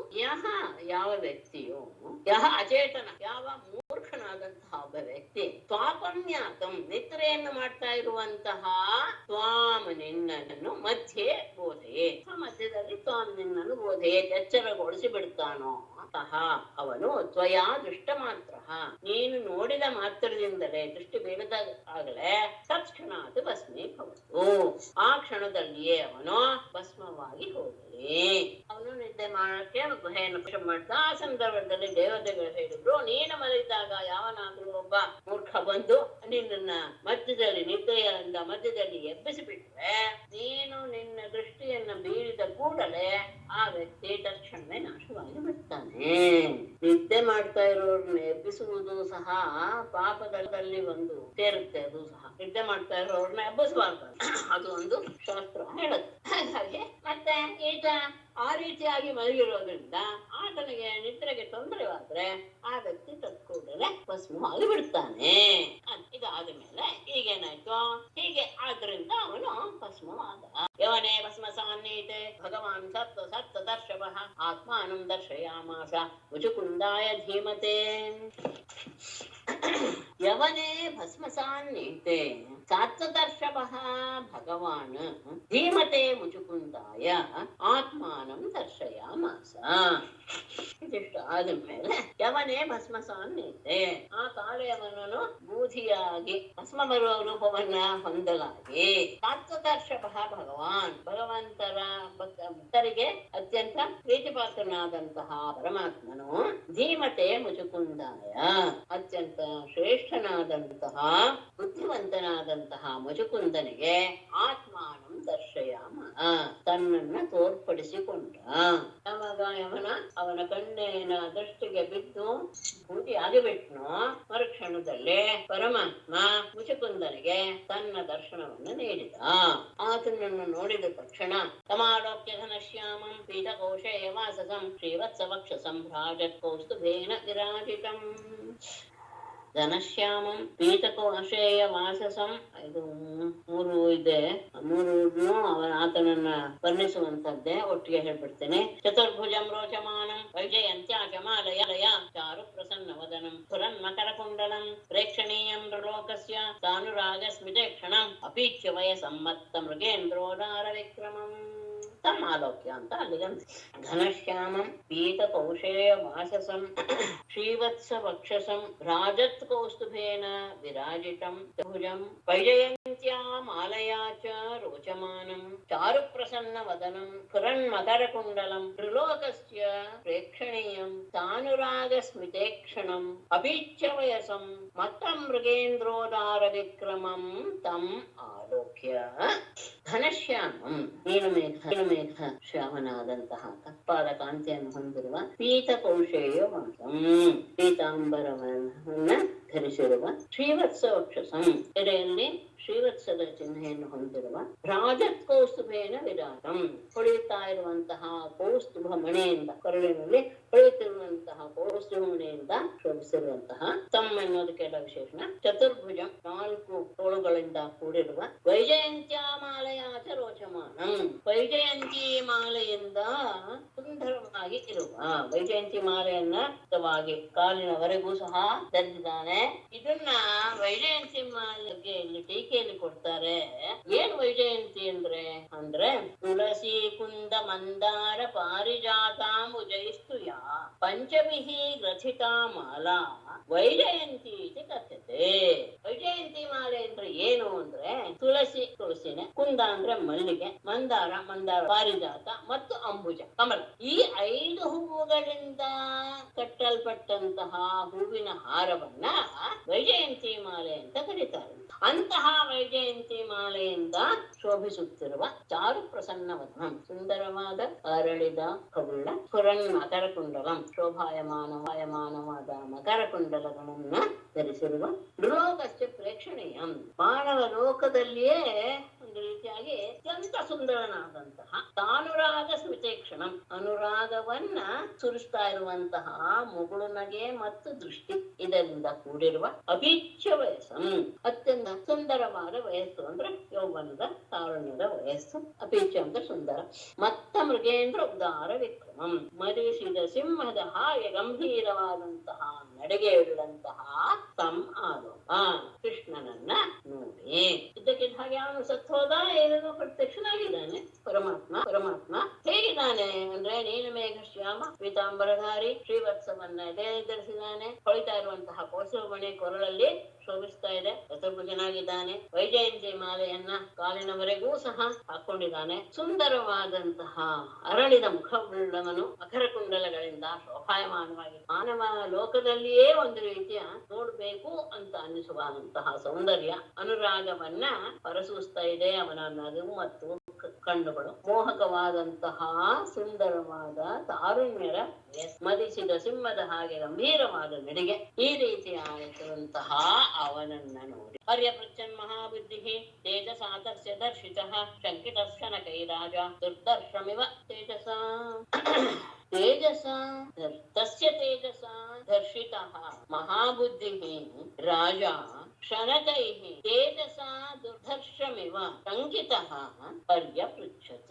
ತಸ್ಯ ತೇಜಸ, ಅವನ ಎದುರಿಗಿದ್ದಾನೆ, ಅವನ ಕಾಂತಿಯಿಂದಲೇ ದರ್ಶಿತಃ ಅಂದ್ರೆ ಒಂದ್ಸತಿ ಹಿಂದೆ ಹೋಗೋ ಹಾಗೆ, ಅಂದ್ರೆ ಗಾಬರಿಯಾಗಿ ಹೆಜ್ಜೆ ಇಟ್ಟುವ ರೀತಿಯಲ್ಲಿ ಅವನ ತೇಜಸ್ಸಿನಿಂದ ಹಿಮ್ಮೆಟ್ಟಿದಂತಹ ಮಹಾಬುದ್ಧಿಗೆ, ಮಹಾಬುದ್ಧಿಶಾಲಿಯಾದಂತಹ ರಾಜ ರಾಜನು ತೇಜಸ ದರ್ಶಮಿವ, ಅವನ ತೇಜಸ್ಸಿನಿಂದ ತಾನು ಸೋದೇ ಹೋಗಿದ್ದೇನೋ ಎನ್ನುವ ಭಾವವನ್ನು ಪಡೆದುಕೊಂಡು ಶನಕೈಹಿ ಮೆಲ್ಲನೆ ಶಂಕಿತ, ಹೇಗೆ ಮಾತಾಡ್ಬೋದು ಇಲ್ವೋ ಏನೋ ಎನ್ನುವಂತಹ ಒಂದು ಸಂದೇಹಗಳಿಂದಲೇ ಕೂಡಿದವನಾಗಿ ಮಹಾಬುದ್ಧಿ ಅಂತ ಹೇಳಿ ಅವನು ಪರ್ಯಪೃಚ್ಛತ್, ಆತನ ಹತ್ರ ಮಾತನಾಡಿದ. ಪರಮಾತ್ಮನ ಬಹಳ ಬುದ್ಧಿಶಾಲಿ ಧೀರ. ಅಂತಹ ಆತನ ತೇಜಸ್ಸಿನಿಂದಲೇ ಒಂದು ಹೆಜ್ಜೆ ಹಿಂದೆ ಹೋಗುವ ಹಾಗೆ ಆಯಿತು. ಅಂದ್ರೆ ಅಷ್ಟು ಕಾಂತಿಯುಕ್ತವಾದಂತಹ ಮುಖ. ಅಂತಹ ಅವನನ್ನ ನೋಡಿ ತಾನು ಆತನ ಹತ್ತಿರ ಮಾತಾಡ್ಬೋದೇ, ಯಾಕೆಂದ್ರೆ ಅವನ ತೇಜಸ್ಸು ಇನ್ನೂ ಆತನನ್ನ ಹಿಂಗೆಡಿಸಿದೆ. ಹಾಗೆ ಆದಾಗ ಮೆಲ್ಲನೆ ಸಂದೇಹ ಪೂರ್ವಕವಾಗಿಯೇ ಮಾತಾಡ್ಬೋದೋ ಕೂಡುದೋ, ಹೇಗೆ ಮಾತಾಡ್ಬೇಕು ಇತ್ಯಾದಿ ಅನೇಕ ರೀತಿಯ ಸಂದೇಹಗಳಿಂದ ಯುಕ್ತನಾಗಿ ಆತನನ್ನ ಮಾತಾಡಿಸ್ತಾನೆ. ಮುಚುಕುಂದೋವಾಚ ಓ ಭವಾನಿಹ ಸಂಪ್ರಾಪ್ತಃ ವಿಪಿನೇ ಗಿರಿಗ ಕರೆ ಪದ್ಭ್ಯಾಂ ಪದ್ಮಪಲಾಶಾಭ್ಯಾಂ ವಿಚರಸಿ ಉರುಕಂಟಕೆ. ಸಹ ಭವಾನ್ ಇಹ ವಿಪಿನೇ ಗಿರಿಗಹ್ವರೆ ಸಂಪ್ರಾಪ್ತಃ ಪದ್ಮಪಲಾಶಾಭ್ಯಾಂ ಪದ್ಭ್ಯಾಂ ಉರುಕಂಟಕೆ ಪದ್ಮಪಲಾಶಾಭ್ಯಾಂ ಪದ್ಭ್ಯಾಂ ವಿಚರಸಿ. ಸಹ ಭವಾನ್ ನೀನು ಯಾರು? ಇಹ ಗಿರಿಗಹ್ವರೆ ವಿಪಿನೆ ಅಥವಾ ಇಹ ವಿಪಿನೆ ಗಿರಿಗಹ್ವರೆ ಸಂಪ್ರಾಪ್ತ, ಇಂತಹ ಕಾಡಿನಲ್ಲಿ ಅದು ಮತ್ತೆ ಆ ಪರ್ವತದ ಗುಹೆಯಲ್ಲಿ ನೀನು ಸಂಪ್ರಾಪ್ತ ಬಂದಿದೀಯಾ ಅಂದ್ರೆ ಏನರ್ಥ? ಕಾಡಿನಲ್ಲಿ ನಡ್ಕೊಂಡ್ ಬಂದಿದೀಯಾ ಅಂತ ಆಯ್ತು. ಹಾಗಾಗಿ ಉರುಕಂಟಕ್ಕೆ ಮುಳ್ಳುಗಳಿಂದಲೇ ಕೂಡಿರುವಂತಹ ದೊಡ್ಡ ದೊಡ್ಡ ಮುಳ್ಳುಗಳಿಂದ ಕೂಡಿರುವಂತಹ ಈ ಕಾಡಿನಲ್ಲಿ ಪದ್ಮಪಲಾಶಾಭ್ಯಾಂ ಪದ್ಯಾಂ ಕಮಲದ ಹಾಗೆ, ಕಮಲದ ದಳದ ಹಾಗೆ ಅತ್ಯಂತ ಮೃದುವಾದಂತಹ ಈ ಹೆಜ್ಜೆಗಳಿಂದ ವಿಚರಿಸಿ ಓಡಾಡ್ತಾ ಇದೀಯಾ. ಯಾರನ್ನೇ ಇಂತಹ ಕಲ್ಲು ಮುಳ್ಳುಗಳೆಲ್ಲ ಇರುವಂತಹ ಈ ಕಾಡಿನಲ್ಲಿ ನೀನು ಓಡಾಡ್ತಾ ಇದೀಯಾ? ಇಲ್ಲಿಗೆ ಬರುವ ಕಾರಣ ಏನು? ಮತ್ತೆ ಗುಹೆಗೆ ಬರುವ ಕಾರಣ ಏನು? ನಿಂದು ಪಾದ ನೋಡಿದ್ರೆ ಅತ್ಯಂತ ಕಮಲದ ದಳದ ಹಾಗೆ ಅತ್ಯಂತ ಮೃದುವಾಗಿದೆ. ಈ ಪಾದವನ್ನ ನೀನು ಇಂತಹ ಕಠಿಣವಾದಂತಹ ನೆಲದ ಮೇಲೆ ಇಟ್ಕೊಂಡು ನೀನು ಬಂದಿದೆಯಾ ಅಂದ್ರೆ ಅದಕ್ಕೆ ಏನು ಕಾರಣ? ಯಾರಿರ್ಬೋದು? ಕಿಂಚಿತ್ ತೇಜಸ್ವಿನಾಂ ತೇಜಃ ಭಗವಾನ್ ವಾ ವಿಭಾವಸು ಸೂರ್ಯ ಸೋಮ ಮಹೇಂದ್ರೋ ವಾ ಲೋಕಪಾಲೋ ಅಪರೋಪಿ ವಾ. ತೇಜಸ್ವಿನಾಂ ತೇಜಃ ಕಿಂಚಿತ್ ಭಗವಾನ್ ವಿಭಾವಸು ವಾ ಸೂರ್ಯಃ ಸೋಮಃ ಮಹೇಂದ್ರಃ ಲೋಕಪಾಲಃ ವಾ ಅಪರಃ ಅಪಿ. ಯಾರನೇ ತೇಜಸ್ವಿನಾಂ ತೇಜಃ ಕಿಂಚಿತ್, ತೇಜಸ್ಸುಗಳಲ್ಲಿಯೇ ತೇಜೋಯುಕ್ತನಾದಂತಹ ನೀನು ಯಾರು? ಭಗವಾನ್ ವಿಭಾವಸು ವಾ ಪೂಜ್ಯನಾದಂತಹ ಅಗ್ನಿಯೇ, ಅಥವಾ ಸೂರ್ಯ ಸೂರ್ಯನೇ, ಸೋಮಃ ಚಂದ್ರನೇ, ಮಹೇಂದ್ರ ಇಂದ್ರನೇ, ಅಥವಾ ಲೋಕಪಾಲ ಯಾರಾದ್ರೂ ದಿಕ್ಪಾಲಕನೇ, ಅಥವಾ ಅಪರೋಪಿವ ಅದನ್ನ ಬಿಟ್ಟು ಇನ್ಯಾರಾದರೂ ಪುರುಷ ಶ್ರೇಷ್ಠನೇ. ಅಂದ್ರೆ ನೀನು ಎಲ್ಲ ತೇಜಸ್ವಿಗಳಲ್ಲಿಯೂ ಸಹ ತೇಜಸ್ಸೇ ಕಾಣಿಸ್ತಾ ಇದೆ ನಿನ್ನಲ್ಲಿ. ಎಲ್ಲ ತೇಜಸ್ವಿಗಳಲ್ಲಿಯೂ ಇರುವಂತಹ ತೇಜಸ್ಸು ನಿನ್ನ ಮುಂದೆ ಅದು ಸ್ವಲ್ಪ ಕಡಿಮೆ ಎನ್ನುವ ಹಾಗೆ ಇದೆ. ಅಂತಹ ತೇಜೋಮಯನಾದಂತಹ ನೀನು ಯಾರು? ಸಾಕ್ಷಾತ್ ಅಗ್ನಿಯೇ, ಸೂರ್ಯನೇ, ಚಂದ್ರನೇ, ಇಂದ್ರನೇ, ಅಥವಾ ಇನ್ಯಾರಾದ್ರೂ ಲೋಕಪಾಲಕನೇ, ಅಥವಾ ಎಲ್ಲ ಬಿಟ್ಟು ಬೇರೆ ಯಾರಾದ್ರೂ ಪುರುಷ ಶ್ರೇಷ್ಠ. ಯಾಕೆಂದ್ರೆ ನನಗೆ ಅನ್ಸುತ್ತೆ ನೀನು ಎಲ್ಲರಿಗಿಂತ ಶ್ರೇಷ್ಠನಾದಂತಹ ಪರಮಾತ್ಮನೇ ಇರಬೇಕಾ. ಮನ್ಯೇ ತ್ವಾಂ ದೇವದೇವಾನ ತ್ರಯಾಣಾಂ ಪುರುಷ ಶ್ರಭಂ ಯದ್ಬಾಧಸೆ ಗುಹಾಭ್ಯಾಂತಂ ಪ್ರದೀಪಃ ಪ್ರಭಯಾ ಯಥಾ. ತ್ವಾಂ ತ್ರಯಾಣಾಂ ದೇವದೇವಾನಾಂ ಪುರುಷ ಶ್ರಭಂ ಮನ್ಯೇ ಯತ್ ಯತ್ ಪ್ರಭಯಾ ಪ್ರದೀಪಃ ಯಥಾ ಗುಹಾಧ್ವಾಂತಂ ಬಾಧೆ. ತ್ರಯಾಣಾಂ ದೇವದೇವಾನಾಂ, 3 ಜನ ಸೃಷ್ಟಿ ಸ್ತುತಿ ಸಂಹಾರಕರ್ತ. ಈ 3 ಜನ ದೇವರ ಎಲ್ಲಾ ದೇವತೆಗಳ ಅವರಲ್ಲಿ ಪುರುಷಶ್ರಭಂ ತ್ವಾಂ ಮನ್ಯೆ, ಪುರುಷ ಶ್ರೇಷ್ಠನಾದಂತಹ ನಾರಾಯಣ ಅಥವಾ ವಿಷ್ಣುವೇ ಅಂತ ನಾನು ತಿಳ್ಕೊಳ್ತೇನೆ. ಯಾಕೆಂದರೆ ಪ್ರದೀಪ ಪ್ರಭೆಯ ಯಥಾ, ದೀಪ ಹೇಗೆ ತನ್ನ ಪ್ರಭೆಯಿಂದ ಕತ್ತಲೆಯನ್ನು ಹೋಗಲಾಡಿಸಿಬಿಡುತ್ತೋ ಹಾಗೆ ಗುಹಾಧ್ವಾಂತಂ ಬಾಧಸೆ, ಈ ಗುಹೆಯಲ್ಲಿರುವಂತಹ ಕತ್ತಲೆಯನ್ನೆಲ್ಲ ನಿನ್ನ ಕಾಂತಿಯಿಂದ ನೀನು ಹೋಗಲಾಡಿಸ್ತಾ ಇದೆಯಾ. ಹಾಗಾಗಿ ಪುರುಷ ಶ್ರೇಷ್ಠನಾದಂತಹ ದೇವತೆಗಳಿಗೂ ಸಹ ದೇವತೆಯಾದಂತಹ ಒಬ್ಬ ತ್ರಿಮೂರ್ತಿಯಲ್ಲಿ ಒಬ್ಬ ಅಥವಾ ಪರಮಾತ್ಮ ವಿಷ್ಣು ಅಂತಾನೆ ನಾನು ಭಾವಿಸ್ತೇನೆ. ದೀಪ ಹಚ್ಚಿದ ತಕ್ಷಣ ತನ್ನ ಪ್ರಭೆಯಿಂದ ಹೇಗೆ ಕತ್ತಲೆ ಹೋಗಿಬಿಡುತ್ತೋ ಹಾಗೆ ನಿನ್ನ ಪ್ರಭೆಯಿಂದ ಈ ಗುಹೆ ಕತ್ತಲೆ ಎಲ್ಲವೂ ಸಹ ನಾಶವಾಗಿ ಬಿಟ್ಟಿದೆ. ನೀನ್ ಯಾರು ಅಂತ ಕೇಳಿ ಆಮೇಲೆ ತನ್ನ ವಿಷಯವನ್ನು ಹೇಳ್ಕೊಳ್ತಾನೆ. ಶುಶ್ರೂಷತಾಂ ಅವ್ಯನೀಕಂ ಅಸ್ಮಾಕಂ ನರಪುಂಗವ ಸ್ವಜನ್ನ ಕರ್ಮ ಗೋತ್ರಂ ವಾ ರಕ್ಷತಾಂ ಯದಿರೋಚತೆ ಅಂತಿಂದಲ್ಲ ಹೇಳ್ತಾರೆ. ನರಪುಂಗವ ಅವ್ಯನೀಕಂ ಶುಶ್ರೂಷತಾಂ ಅಸ್ಮಾಕಂ ಸ್ವಜನ್ಮ ಕರ್ಮ ಗೋತ್ರಂ ವಾ ಯದಿ ರೋಚತೆ ತಥಾಂ. ಮುಂದಿನ ನರಪುಂಗವ ಅದೇ ನರಶ್ರೇಷ್ಠನೇ ಅವ್ಯನೀಕಂ ಅಂದ್ರೆ ಯಾವ ವಂಚನೆ ಇಲ್ಲದೆ ಅಂದ್ರೆ ನೇರವಾದಂತಹ ನೀನು ಯಾರು ಅಂತ ತಿಳ್ಕೊಳ್ಬೇಕು ಎನ್ನುವಂತಹ ಭಾವ ಮಾತ್ರ ನಮ್ಮಲ್ಲಿದೆ. ಹಾಗಾಗಿ ನೇರವಾದಂತಹ ಭಾವದಿಂದ ಶುಶ್ರೂಷತಾಂ ಅಸ್ಮಾಕಂ ನಿನ್ನ ಬಗ್ಗೆ ತಿಳಿದುಕೊಳ್ಳಬೇಕು ಎನ್ನುವಂತಹ ಬಯಕೆಯಿಂದ ಕೂಡಿರೋ ನನಗೆ ಸ್ವಜನ್ಮ ನಿನ್ನ ಹುಟ್ಟು ಕರ್ಮ ನೀನ್ ಮಾಡ್ತಾ ಇರುವಂತಹ ಕೆಲಸ ನಿನ್ನ ಗೋತ್ರ ಇದೆಲ್ಲವೂ ಸಹ ಎದೆ ರೋಚತೆ ನಾನು ಕೇಳ್ಬೋದು ಅನ್ಸಿದ್ರೆ ನೀನು ಅದನ್ನ ನನಗೆ ತಕ್ಷತ ತಿಳಿಸು. ನಾನು ಹೇಳಿದ್ದೇನೆ ಹೌದು, ಆದ್ರೆ ನಿನಗೆ ಇಷ್ಟ ಆಯ್ತು ಅಂತಾದ್ರೆ ನಾನು ಕೇಳಿರೋದು ನೇರವಾದ ಬುದ್ಧಿಯಿಂದ ಇದು ಯಾವ ವಂಚನೆಯೂ ಇಲ್ಲ. ಹಾಗಾಗಿ ಅದನ್ನ ನಮಗೆ ತಿಳಿಸ್ಕೊಡು. ನಿನ್ನ ಜನ್ಮ ಯಾವುದು, ನಿನ್ನ ಕರ್ಮ ಯಾವುದು, ನಿನ್ನ ಗೋತ್ರ ಯಾವುದು, ಇದೆಲ್ಲವೂ ಸಹ ಅಂದ್ರೆ ಯಾರೋ ಒಂದು ಏನ್ ಮಾಡ್ತಾ ಇದೆಯಾ, ನಿನ್ನ ಗೋತ್ರ ಯಾವುದು ಇತ್ಯಾದಿ ವಿಷಯಗಳೆಲ್ಲನೂ ಸಹ ನನಗೆ ತಿಳಿಸ್ಬೇಕು ಅಂತ ನಿನಗೆ ಅನ್ಸಿದ್ರೆ ನನಗೆ ತಿಳಿಸು. ನಾನೇನು ವಯಂತು ಪುರುಷ ವ್ಯಾಘ್ರ ಐಕ್ಷ್ವಾಕಾಃ ಕ್ಷತ್ರವಂಧವಃ ಋಷಿಗಂಧೈ ಚಕ್ರೋಕ್ತಃ ಯೌವನಾಶ್ವಾತ್ಮಜ ಪ್ರಭೋ. ವಯಂತು ಪುರುಷ ವ್ಯಾಘ್ರ ವಯಂತು ಐಕ್ಷ್ವಾಕಾಃ ಕ್ಷತ್ರಬಂಧವಃ ಪ್ರಭೋ ಯೌವನಾಶ್ವಾತ್ಮಜಃ ಮುಜುಕುಂದಃ ಇತಿ ಪ್ರೋಕ್ತಃ. ವಯಂತು ಪುರುಷ ವ್ಯಾಘ್ರ ಪುರುಷ ಶ್ರೇಷ್ಠನೇ ವಯಂತು ನಾಮಾದರೂ ರಾಜರೆಲ್ಲರೂ ಸಹ ತಮ್ಮನ್ನ ಬಹು ಸುಂದರ ಹೇಳ್ಕೊಳ್ಬೇಕು ಅನ್ನೋದು ನೇಮ. ರಾಜರು ಮತ್ತು ಸನ್ಯಾಸಿಗಳು. ನಾವು ಐಕ್ಷ್ವಾಕಾಃ ನಾವು ಇಕ್ಷ್ವಾಕು ವಂಶದಲ್ಲಿ ಹುಟ್ಟಿದವನು ನಾನು. ಕ್ಷತ್ರ ಬಂಧವ ನಾನು ಕ್ಷತ್ರಿಯ ಜಾತಿಯಲ್ಲಿ ಹುಟ್ಟಿದವನು. ಪ್ರಭುವೇ ಯೌವನಾಶ್ವಾತ್ಮಜ ಯವನಾಶ್ವನ ಮಗ ಯೌವನಾಶ್ವ ಅಂದ್ರೆ ಮಾಂಧಾತ, ಮಾಂಧಾತನ ಆತ್ಮಜ ಮಗನಾದ ನಾನು. ಮುಜುಕುಂದ ಇದೆ ಮುಜುಕುಂದ ಎನ್ನುವ ಹೆಸರಿನಿಂದ ನಾನು ಎಲ್ಲರ ಕಡೆ ಪ್ರಸಿದ್ಧನಾಗಿದ್ದೇನೆ. ನಾವು ಇಕ್ಷಾವಂಶದಲ್ಲಿ ಹುಟ್ಟಿದ್ದೇವೆ, ಕ್ಷತ್ರಿಯರಾಗಿದ್ದೇವೆ. ನಾನು ಯಮನಾಶ್ವನ ಮಗನಾದ ಮಾಂಧಾತುರನ ಮಗ. ನನ್ನ ಹೆಸರು ಮುಜುಕ. ಇಲ್ಲಿ ನಾನು ಮಲಗಿದ್ದೆ. ಚಿರ ಪ್ರಜಾಗರ ಶ್ರಾಂತಃ ನಿದ್ರಯಾ ಉಪಹಿತೇಂದ್ರಿಯ ಕ್ಷಯೇಸ್ಮಿನ್ ವ್ಯಜನೆ ಕಾಮಂ ಕೇನಾಪಿ ಉತ್ಥಾಪಿತೋಧುನಾ. ಚಿರ ಪ್ರಜಾಗರ ಶ್ರಾಂತಃ ನಿದ್ರಯಾ ಉಪಹತೇಂದ್ರಿಯ ಅಸ್ಮಿನ್ ವಿಜನೆ ಕಾಮಂ ಕ್ಷಯೇ ಅಧುನಾ ಕೇನಾಪಿ ಉತ್ಥಾಪಿತಃ.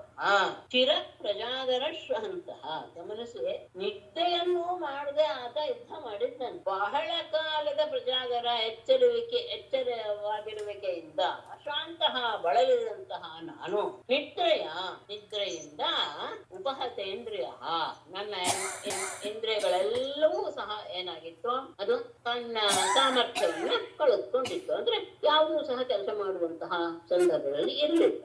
ಎಲ್ಲ ಇಂದ್ರಿಯ ಶಕ್ತಿಯು ಸಹ ಕುಗ್ಗಿ ಹೋಗಿತ್ತು. ಬಹಳ ಕಾಲದಲ್ಲಿ ನಾನು ಎಚ್ಚರವಾಗಿದ್ದರಿಂದ ನಾನು ನಿದ್ರೆ ಮಾಡ್ತಾ ನಾನು ಎಲ್ಲ ಇಂದ್ರಿಯಗಳ ಶಕ್ತಿಗಳನ್ನು ಸಹ ಕಳ್ಕೊಂಡ್ಬಿಟ್ಟಿದ್ದೆ. ಅಸ್ಮಿನ್ ವಿಜನೇ ಕಾಮಂ ಚಯೆ ಯಾರು ಇಲ್ಲದೆ ಇರುವಂತಹ ಇಂತಹ ಸ್ಥಳದಲ್ಲಿ ನಾನು ಏನೂ ತೊಂದರೆ ಇಲ್ಲ ಎನ್ನುವ ಉದ್ದೇಶದಿಂದ ಮಲಗಿದ್ದೆ. ಅದನ್ನ ಇಂದು ಕೇನಾಪಿ ಉತ್ಥಾಪಿತ ಯಾವನೋ ಬಂದು ನನ್ನನ್ನ ಎಬ್ಬಿಸಿ ಬಿಟ್ಟ. ಬಹಳ ಕಾಲ ಎಚ್ಚರಿಕೆಯಿಂದ ನಾನು ಕೆಲಸ ಮಾಡಿದ್ರಿಂದ ಬಹಳ ಬಳಲಿದ್ದೆ. ಹಾಗಾಗಿ ನಿದ್ರೆ ಮಾಡಿದ್ರಿಂದ ನನ್ನ ಇಂದ್ರಿಯ ಶಕ್ತಿಗಳೆಲ್ಲೂ ಸಹ ಕುಗ್ಗಿ ಹೋಗಿತ್ತು.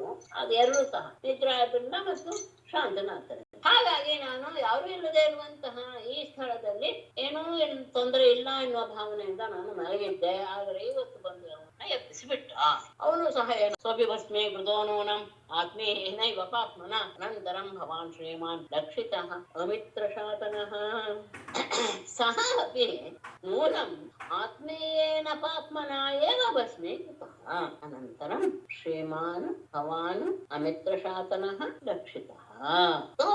ಅವನು ಸಹ ಯಾರನ್ನ ಎಬ್ಬಿಸಿದ್ನ ಅವನು ಸಹ ನೂನಂ ನಿಶ್ಚಯವಾಗಿಯೋ ಆತ್ಮೀಯೇನ ಪಾಪ್ಮನ ಏವ ತಾನು ಮಾಡಿದ ಪಾಪದ ಫಲದಿಂದಲೇ ಅವನು ಆಗಿಬಿಟ್ಟ. ಯಾಕೆಂದ್ರೆ ನಮ್ಮ ದೇಹದಿಂದಲೇ ಎದ್ದಂತಹ ಅಗ್ನಿ ಅವನನ್ನ ನಾಶ ಮಾಡಿತು.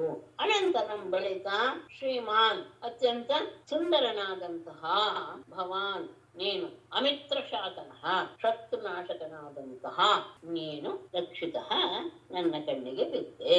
ನಿನ್ನನ್ನು ನಾನು ನೋಡಿದೆ. ಅವನು ತಾನು ಮಾಡಿದ ಪಾಪದ ಫಲವಾಗಿಯೇ ನಿಶ್ಚಯವಾಗಿ ಅವನು ಬೂದಿಯಾಗಿ ಬಿಟ್ಟ. ಅದಾದ್ಮೇಲೆ ಅತ್ಯಂತ ಸುಂದರನಾದಂತಹ ಶತ್ರುವನ್ನ ನಾಶ ಮಾಡುವಂತಹ ಸಾಮರ್ಥ್ಯದ ನಿನ್ನನ್ನು ನಾನು ನೋಡಿದೆ. ಮತ್ತೆ ನಿನ್ನ ತೇಜಸಾತೆ ಅಭಿಷಹ್ಯೇಣ ಭೂರಿದಷ್ಟು ನ ಶಕ್ನುಮಃ ಹತೌಜಸಃ ಮಹಾಭಾಗ ಮಾನನೀಯೋಸಿ ದೇಹಿನಾಂ. ते अविषह्येण तेजसा पूरी द्रष्टुं पूरी हतौजसः पूरी द्रष्टुं न शक्नुमः महाभागा देहिनां माननीयः अस्मि. अविषह्येण ते अविषह्येण तेजसा ನಿನ್ನ ಸಹಿಸಲು ಅಸಾಧ್ಯವಾದಂತಹ ಈ ತೇಜಸ್ಸಿನಿಂದ ಹತೌಜಸಃ ನಮ್ಮ ಸಾಮರ್ಥ್ಯವೆಲ್ಲವೂ ಸಹ ಹೋಗಿಬಿಟ್ಟಿದೆ. ಅಂತಹ ನಾವು ಭೂರಿ ದ್ರಷ್ಟುಂ ನ ಶಕ್ನುಮಃ ನಿನ್ನನ್ನು ಸರಿಯಾಗಿ ಮತ್ತೆ ಮತ್ತೆ ನೋಡೋದಕ್ಕೆ ನಮಗೆ ಸಾಧ್ಯವಾಗ್ತಾ ಇಲ್ಲ. ಮಹಾಭಾಗ ಪೂಜ್ಯನೇ ದೇಹಿನ ಮಾನನೀಯ ಅಸಿ ಎಲ್ಲ ಮಾನವರಿಗೂ ಸಹ ನೀನು ಬಹಳ ಮಾನ್ಯನಾಗಿ ಇರುವೆ, ಗೌರವಕ್ಕೆ ಅರ್ಹನಾಗಿ ಇರುವೆ. ಎಲ್ಲರಿಗೂ ಸಹ ನೀನು ಪೂಜ್ಯನಾಗಿದೆಯಾ. ನಿನ್ನ ತಡೆಯಲು ಅಶಕ್ಯವಾದಂತಹ ತೇಜಸ್ಸಿಗೆ ನಮ್ಮ ತೇಜಸ್ಸೆಲ್ಲ ತಿಂದು ಹೋಯಿತು. ಹಾಗಾಗಿ ಮತ್ತೆ ನಿನ್ನನ್ನು ನೋಡೋದಕ್ಕೆ ನಮಗೆ ಸಾಧ್ಯವಾಗ್ತಾ ಇಲ್ಲ. ಆದ್ರೆ ನೀನು ಮಾತ್ರ ಎಲ್ಲ ಜೀವಿಗಳಲ್ಲಿಯೂ ಸಹ ಅತ್ಯಂತ ಗೌರವಾರ್ಹನಾಗಿದೆಯಾ. ಏವಂ ಸಂಭಾಷಿತೋ ರಾಜ್ಞ ಭಗವಾನ್ ಭೂತ ಭಾವನಃ ಪ್ರತ್ಯಾಹ ಪ್ರಹಸನ್ ರಾಣ್ಯ ಮೇಘನಾದ ಗಭೀರಯ. ಏವಂ ರಾಜ್ಞಾ ಸಂಭಾಷಿತಃ ಭೂತ ಭಾವನಃ ಭಗವಾನ್ ಪ್ರಹಸನ್ ಮೇಘನಾದ ಗಭೀರಯ ವಾಣ್ಯ ಪ್ರತ್ಯಾಹ. ಏವಂ ಈ ರೀತಿಯಾಗಿ ರಾಜನಾದ ಮುಚುಕುಂದನಿಂದ ಸಂಭಾಷಿತ ಹೇಳಲ್ಪಟ್ಟಂತಹ ಭೂತ ಭಾವನ ಎಲ್ಲ ಪ್ರಾಣಿಗಳಲ್ಲಿಯೂ ಸಹ ನೆಲೆಸಿರುವ ಎಲ್ಲರನ್ನೂ ಸಹ ರಕ್ಷಣೆ ಮಾಡುವಂತಹ ಭಗವಾನ್ ಪರಮಾತ್ಮನು ಪ್ರಹಸನ್ನ ನಗುತ್ತಾ ಮೇಘನಾದ ಗಭೀರಯ ನೀರು ತುಂಬಿದ ಮೋಡದ ಹಾಗೆ ಅತ್ಯಂತ ಗಂಭೀರವಾದ ವಾಣ್ಯ ಮಾತಿನಿಂದ ಪ್ರತ್ಯಾಹ ಹೀಗೆ ಹೇಳಿದ. ಹೀಗೆ ರಾಜ ಪರಮಾತ್ಮನನ್ನು ಕುರಿತು ಪ್ರಶ್ನೆ ಮಾಡಿ ತನ್ನ ವಿಷಯವನ್ನು ಸಹ ಹೇಳಿಕೊಂಡಾಗ ಮೋಡದ ಗುಡುಗಿನ ಹಾಗೆ ಅತ್ಯಂತ ಗಂಭೀರವಾದಂತಹ ಮಾತಿನಿಂದ ನಗುತ್ತಾನೆ ಆತ ಅವನಿಗೆ ಉತ್ತರವನ್ನು ಕೊಟ್ಟ. ಶ್ರೀ ಭಗವಾನ್ ವಾಚ ಜನ್ಮ ಕರ್ಮ ಅಭಿಧಾನಾನಿ ಸಂತಿ ಮೇ ಅಂಗ ಸಹಸ್ರಶಃ ಅಶಕ್ಯಂತೆ ಅನುಸಂಖ್ಯಾತುಂ ಅನಂತತ್ವಾತ್ ಮಯಾಪಿ. ಅದು ವಿಶೇಷ. ಪರಮಾತ್ಮ ಹೇಳ್ತಾನೆ ಅಂಗ ಮೇ ಜನ್ಮ ಕರ್ಮ ಅಭಿಧಾನಾನಿ ಸಹಸ್ರಶಃ ಸಂತಿ ಅನಂತತ್ವಾತ್ ಮಯಾಪಿ ಅನುಸಂಖ್ಯಾತುಂ ನ ಶಕ್ಯಂತೆ ಹಿ. ಅಂಗ ಮುಚುಕುಂದನೆ ರಾಜನೇ ಮೇ ನನಗೆ ಜನ್ಮ ಕರ್ಮ ಅಭಿಧಾನಾನಿ ನನ್ನ ಜನ್ಮ ಹುಟ್ಟುವಿಕೆ ನಾನು ಮಾಡಿದ ಕೆಲಸ ಮತ್ತು ಹೆಸರು ಇವುಗಳೆಲ್ಲವೂ ಸಹ ಸಹಸ್ರಶಃ ಸಂತಿ ಸಾವಿರಾರು ಸಂಖ್ಯೆಗಳಲ್ಲಿ ಇವೆ.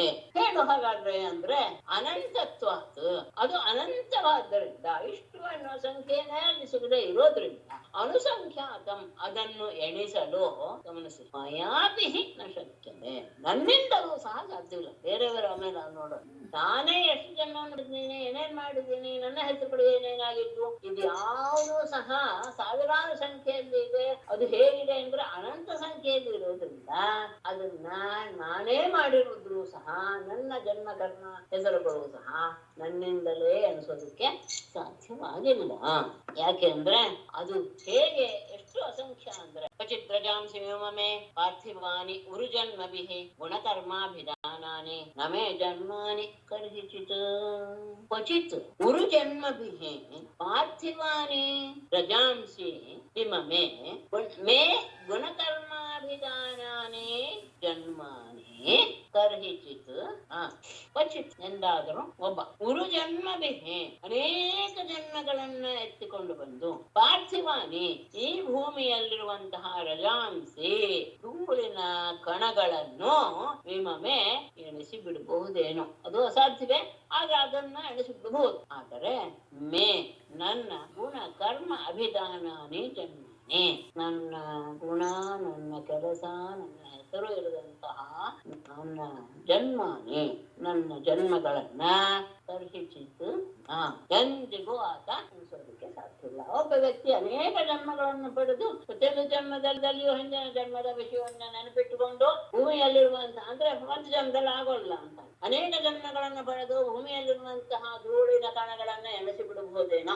ಆದರೆ ನನಗೆ ಸಂಬಂಧಪಟ್ಟಂತಹ ನಾನು ಎಂತೆಂತಹ ಜನ್ಮ ಮಾಡಿದೆ, ನನ್ನ ಗುಣಗಳು ಯಾವುದು, ನನ್ನ ಕರ್ಮಗಳು ಯಾವುದು, ನನ್ನ ಹೆಸರುಗಳು ಯಾವುದು ಅನ್ನೋಣ ಯಾರಿಗೂ ಸಹ ಅನಿಸೋದಕ್ಕೆ ಸಾಧ್ಯವಿಲ್ಲ.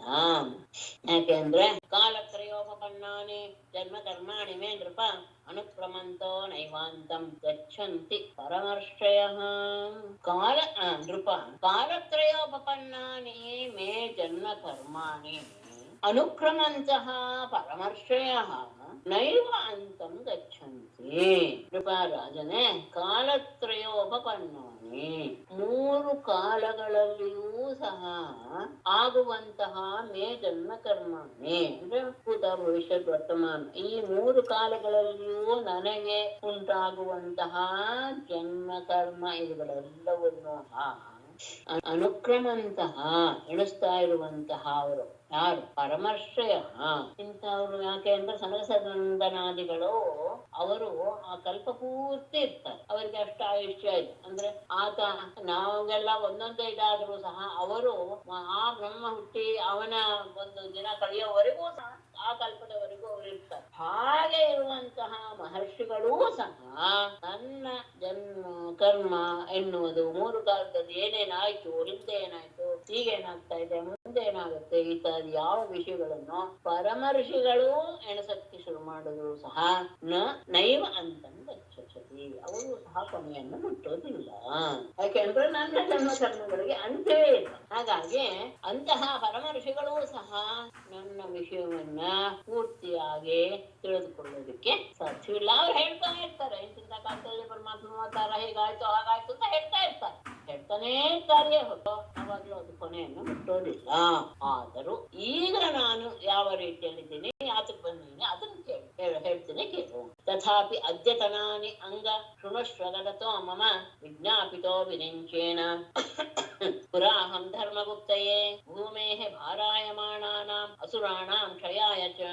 ತಥಾಪಿ ಅಂಗ ಅದ್ಯತನಾನಿ ಗದತಃ ಮಮ ಶೃಣುಷ್ವ ಪುರಾ ಅಹಂ ಧರ್ಮಗುಪ್ತಯೇ ಭೂಮೇಃ ಭಾರಾಯಮಾಣಾನಾಂ ಅಸುರಾಣಾಂ ಕ್ಷಯಾಯ ಚ ವಿರಿಂಚೇನ ವಿಜ್ಞಾಪಿತಃ. ಹಿಂದಿಂದೆಲ್ಲ ಹೇಳಕ್ಕಾಗದು. ಆದರೂ ಅಂಗ ಪ್ರಾರ್ಥನೆ ಅದ್ಯತನಾನೇ ಗದತಃ ಮಮ ಶೃಣುಷ್ವ. ಈಗ ನಾನು ಯಾತಕ್ಕೆ ಹುಟ್ಟಿದೆ, ಎಲ್ಲಿ ಹುಟ್ಟಿದೆ, ಯಾತಕ್ಕೆ ಹುಟ್ಟಿದೆ ಅನ್ನೋ ವಿಷಯಗಳನ್ನ ಹೇಳ್ತೇನೆ, ಅದನ್ನ ನೀನು ಶೃಣುಷ್ವ ಕೇಳು. ಏನಾಯ್ತು? ಪುರಾ ಹಿಂದೆ ಅಹಂ ನಾನು ಧರ್ಮಗುಪ್ತೆಯೇ ಧರ್ಮವನ್ನ ರಕ್ಷಣೆ ಮಾಡಬೇಕು ಎನ್ನುವ ಉದ್ದೇಶದ ಭೂಮೇಹೆ ಭಾರಾಯಮಾಣ ಭೂಮಿ ಭಾರವಾಗಿರುವಂತಹ ಅಸುರಾಣಾಂ ಕ್ಷಯಾಯ ಚ ದೈತ್ಯರ ರಾಕ್ಷಸರ ನಾಶಕ್ಕೋಸ್ಕರ ವಿರಿಂಚೇನ ವಿಜ್ಞಾಪಿತಃ ಬ್ರಹ್ಮ ಬಂದು ನನ್ನನ್ನ ಕೇಳಿಕೊಂಡ. ಈಗ ನಾನು ಹುಟ್ಟಿರುವಂತಹ ಜನ್ಮ ಏನು, ನನ್ನ ಕರ್ಮ ಏನು ಅದನ್ನ ನಾನು ತಿಳಿಸ್ತೇನೆ, ಅದನ್ನು ಕೇಳು. ಹಿಂದೆ ಒಮ್ಮೆ ಧರ್ಮವನ್ನು ಕಾಪಾಡಬೇಕು ಮತ್ತು ಭೂಮಿಯಲ್ಲಿ ರಾಕ್ಷಸರ ಸಂಖ್ಯೆ ಹೆಚ್ಚಾಗಿ ಭೂಮಿಯ ಭಾರ ಆಗಿಬಿಟ್ಟಿದೆ, ಅವರ ನಾಶ ಆಗಬೇಕು ಎನ್ನುವ ಉದ್ದೇಶದಿಂದ ಬ್ರಹ್ಮ ಬಂದು ನನ್ನನ್ನ ಕೇಳಿಕೊಂಡ. ಆಗ ನಾನು ಅವತೀರ್ಣೋ ಯದುಕುಲೆ ಗೃಹೇ ಆನಕದುಂದುಬೇಹೆ ವದಂತಿ ವಾಸುದೇವೇತಿ ವಸುದೇವ ಸುತಂ ಹಿಮಾಂ. ಆನಕದುಂದುಬೇಹೆ ಯದುಕುಲೆ ಆನಕದುಂದುಬೇಹೆ ಗೃಹೇ ಅವತೀರ್ಣಃ ಮಾಂ ವಸುದೇವ ಸುತಂ ವಾಸುದೇವ ಇತಿ ವದತಿ. ಯದುಕುಲೆ ಯದುವಂಶದಲ್ಲಿ ಆನಕದುಂದುಬೇಹೆ ಗೃಹೆ ವಸುದೇವನ ಮನೆಯಲ್ಲಿ ಅವತಾರ ಮಾಡಿದಂತಹ ನಾನು ಮಾಂ ನನ್ನನ್ನು ವಸುದೇವ ಸುತಂ ವಸುದೇವನ ಮಗನಾದ ವಾಸುದೇವ ಇತಿ ವದತಿ. ವಾಸುದೇವ ಎನ್ನುವ ಹೆಸರಿನಿಂದ ನನ್ನನ್ನು ಕರೀತೆ.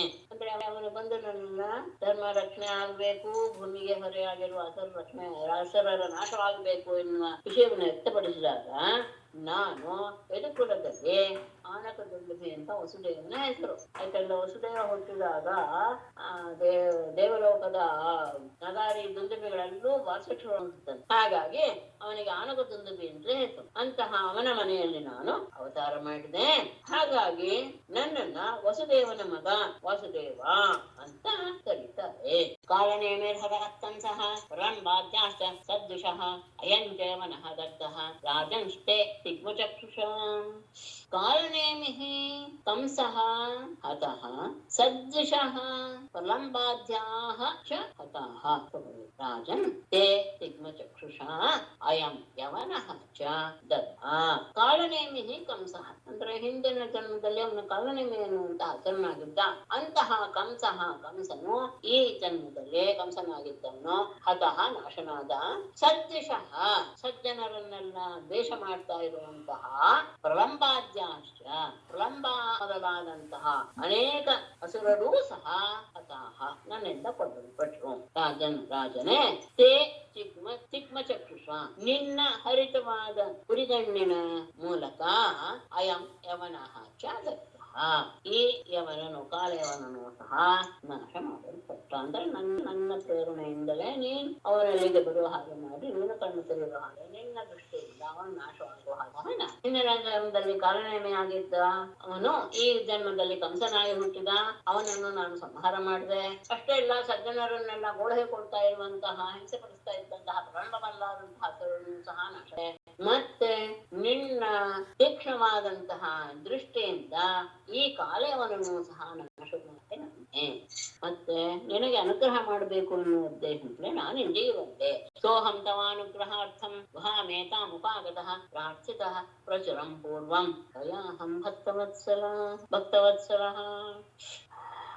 ಭಕ್ತವತ್ಸಲಃ ಅಹಂ ಪೂರ್ವಂ ತ್ವಯಾ ಪ್ರಚುರಂ ಪ್ರಾರ್ಥಿತಃ ಸಹ ಅಹಂ ತವ ಅನುಗ್ರಹಾರ್ಥಂ ಏತಾಂ ಗುಹಾಂ ಉಪಾಗತಃ.